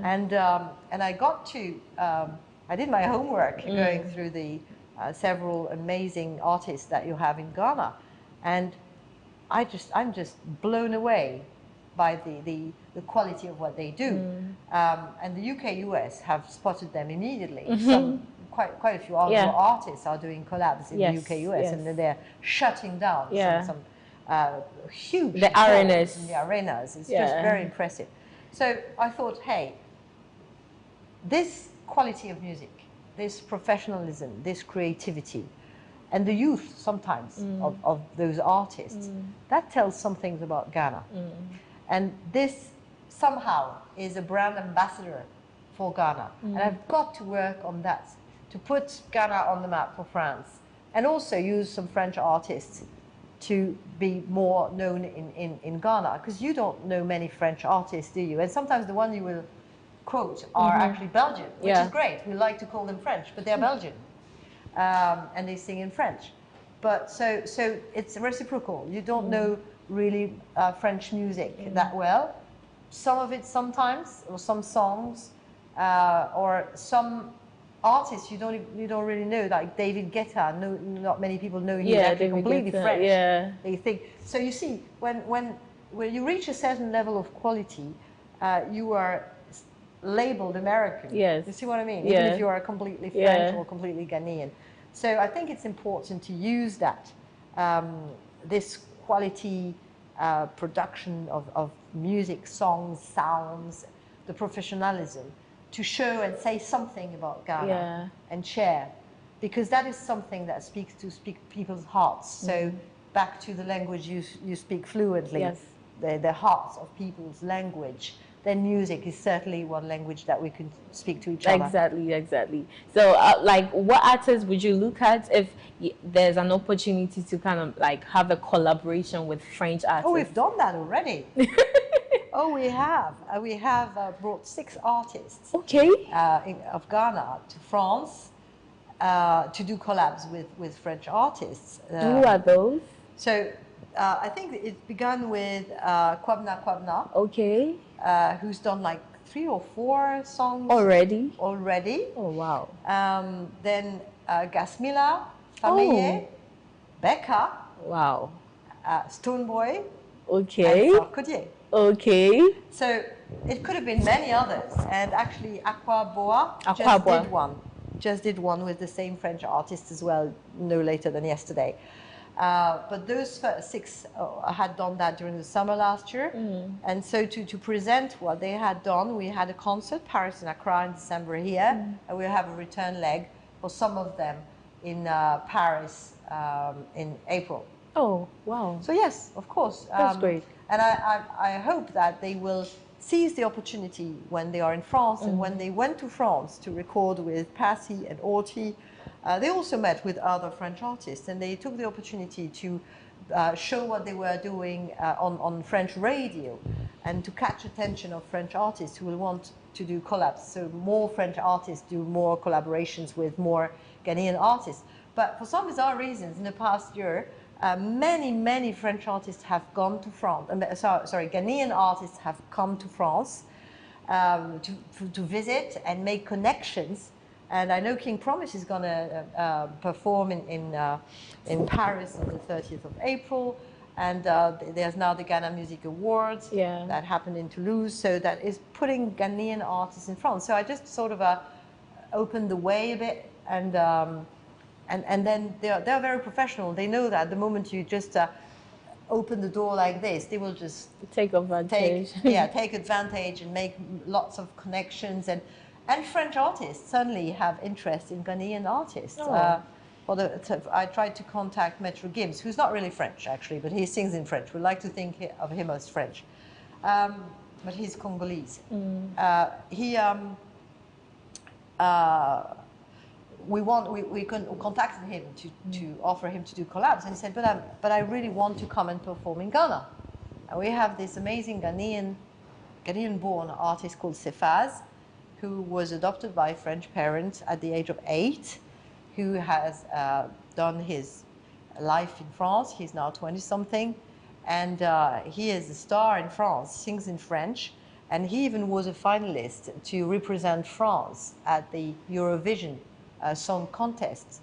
So I know that very shortly he will come back to Ghana, back to the roots. He has not been back to Ghana ever since he was adopted. He's from Navrongo. So you see, we're certainly opening like a big channel between France and Ghana in the area of music, because that's a language we both love, understand, and I'm sure there's a lot to be done in that respect. Plus, if our French artists sing in French, that brings a bit of the French language here. Yeah. So with that being said, what's the difference, like the main difference between the Ghanaian music industry and the French? Well, it's very different in terms of sound, of course. We also have rappers, but the rap is different. French rap is different. We don't have so much high life and the rhythms. We have much more variety and radio commercial kind of things. But we've also got quite a diverse production. But in terms of industry, if we go beyond the actual production.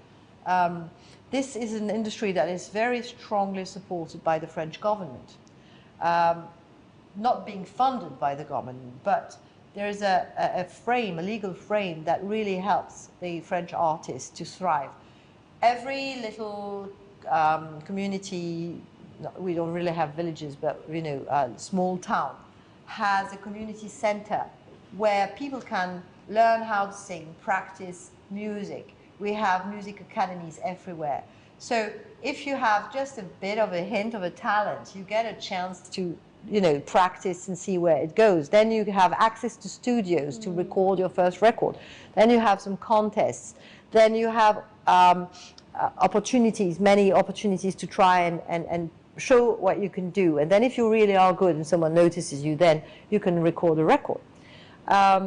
We are protecting French music in a way that we radios and TVs have a compulsory percentage of French productions or Francophone productions to display. So you can display as much music in your program on the radio as much as you want, provided you have 30% of Francophone music. That is to help the French music and the Francophone music to have a platform, but also to ensure that this traditional kind of language singing in French is not getting lost under the huge wave of American music that is of course easier, more international. With what you have said, I think it means French in terms of advantages, they have got a lot of advantages as compared to the Ghanaian entertainment industry. Yeah, but it didn't work. It didn't come overnight, you see. They had some artist unions who have advocated for that. Then we also have a very strong royalty institution that collects the money from everyone who displays music and pays the artists. And this is called SSM. It's the equivalent of GAMRO, but it's hugely efficient. Speaking of GAMRO, what's your view on all that has happened so far? I'm sure you might have heard artists. Yeah, people are. Yeah, I've heard about that. Yeah. You see, I haven't dug into this thing. I can only observe that if you take someone like Chatawale or all those artists, Sarkodie, Stonebwoy, and even those who have one huge hit, like Kelvin Boy with Down Flat, or I know I'm not listing them all, so I will have to apologize. You've heard Down Flat. Oh, of course, I'm trying to. She's modern.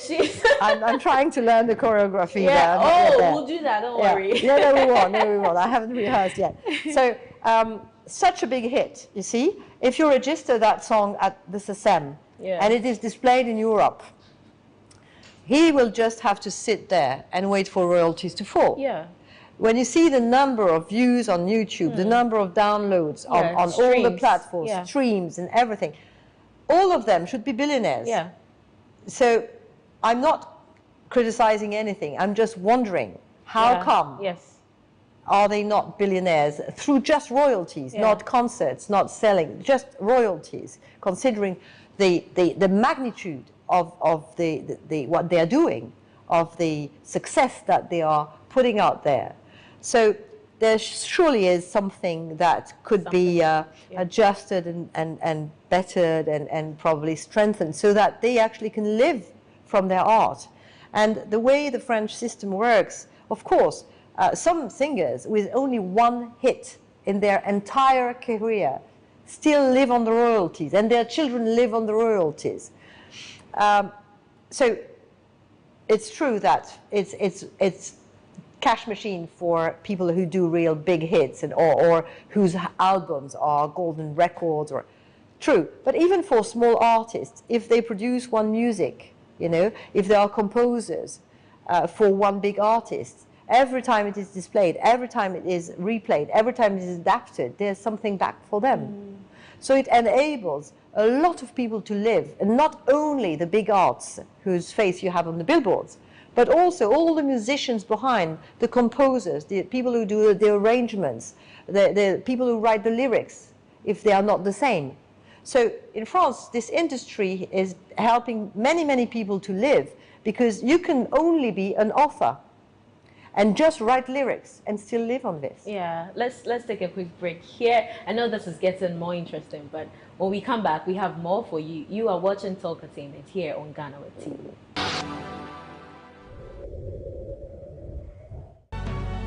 From the dawn of time, people have engaged in several businesses. With the onset of technology and innovation, life has relatively been made easier. By using debit or credit cards, mobile banking. Thank you. And your favorite, mobile money? Tech has indeed married business. On Biz Tech, we spend time with faces behind known and upcoming businesses in the country. Learn more about the new technologies and innovation, as well as find out about the trending issues in the world of business. Join us as we serve you with a variety of compelling interviews, projects and others right here on GhanaWeb TV.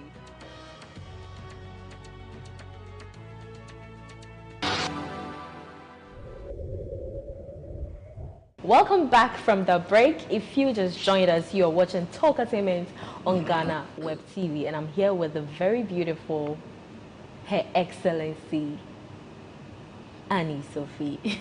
Yeah, people, aka Akosia. But who gave you Akosia? Some, in Ghana, one of the first things people ask you is what day were you born? Yeah. So I said Sunday. So people say, okay, so you're Akosia. Oh, okay. So if I was Fanti, it would be Essie. You know all that. 3 years and a half. I've done a bit of my homework. And when if you're an airway, what would it be? I don't know really. Tell me. Is there a name day as well for the airways? I think it's the same, but we say akosuya. Akosuya. Yeah. Okay. I can't say akosuya, but the airways say akosuya. I don't really hear the difference. Akosuya. Okay. Yeah. Okay, akosuya. Yeah, so akosuya. So, what are your experiences so far? What memorable Ghanaian culture gestures have you received so far during your stay here? Well, I wanted from the very beginning when I arrived to go to as many places as possible to have a broader vision of Ghana. So I went to the Volta region where there is a village called Fume. Fume, near Vane. Vane. You probably know that in this area there's a large family whose name is Ave, which is also my last name. So I was quite curious to go and see and meet these people who have the same name as mine and see if we could have any connections.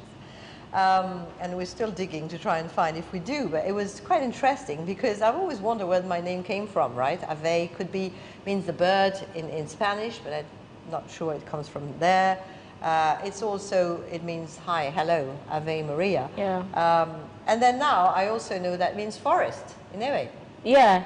So I can have a multi... Ave? Ave. Could be a multi origin, I don't know. So when I went to the Volta region, in this village, it was Easter ceremonies. And I had this very, very emotional moment when they played the French national anthem on the middle of the mountains. And that was so emotional. You don't expect that. Can you imagine? You're in a foreign country, in the surroundings that you completely discover, that is completely new to you, and people in your honor play the Ghanaian anthem. That is wow. You feel a sense of welcoming. It's more than that. Yeah. It's just absolutely, it's just undescribable. And that was my very first amazing encounter with Ghanaian culture. So they had a display of dances, traditional dances, and so I thought, wow. And I realized that all the dances meant something. It was actually telling a story. So moving away from that, I see a touch of Ghana in most of your article of clothing, most of it. How do you select these outfits? Oh, well, do you know, that tells a lot about the French fashion. People tend to think that the French elegance that we like to display is about French designers. But truth is that the way we French like to dress is a pick and mix of many international designers. So if you go to France, to the Champs-Élysées, to the Rue du Faubourg Saint-Honoré, to those streets where you have many, many shops of luxury fashion, but also if you go to shops that have more medium accessible fashion, the ones I go to be honest. Are you sure those are the ones you go to? Absolutely, absolutely. I can't afford the Louis luxury. Vuitton. No, I can't. Absolutely, no. And honestly, I'm just checking. No, I can't. Oh, but that's where Ghanaian celebrities shop. Yeah, most of them. When they can afford it, why not? I mean, and I'm glad because it's French, so thank God some people can actually buy from them. But I can't afford it. So, but I love it. I think I once treated myself with a handbag that I had saved money for years before I could actually buy it. From which store? Which of the stores? From Louis Vuitton. So I'm very happy I've got one handbag or maybe two out of them. But you see, on a daily basis, you're going to dress in Louis Vuitton. Yeah. And so the French elegance and the French way of dressing is about picking and mixing things from different designers and trying to create a look that will suit you, considering your shape and that at my age I can't wear everything. There are stuff that, you know, too short dresses really not anymore. So, of course, looking at the Ghanaian fashion, there are things that make me look good and that I feel comfortable in. So this is very French to picking and mixing, including African parts and African design. But do you have suppliers for your Ghanaian wear, or you buy them yourself when you go out? Oh, I go out. You accept from Ghanaian fashion designers? Well, first of all, you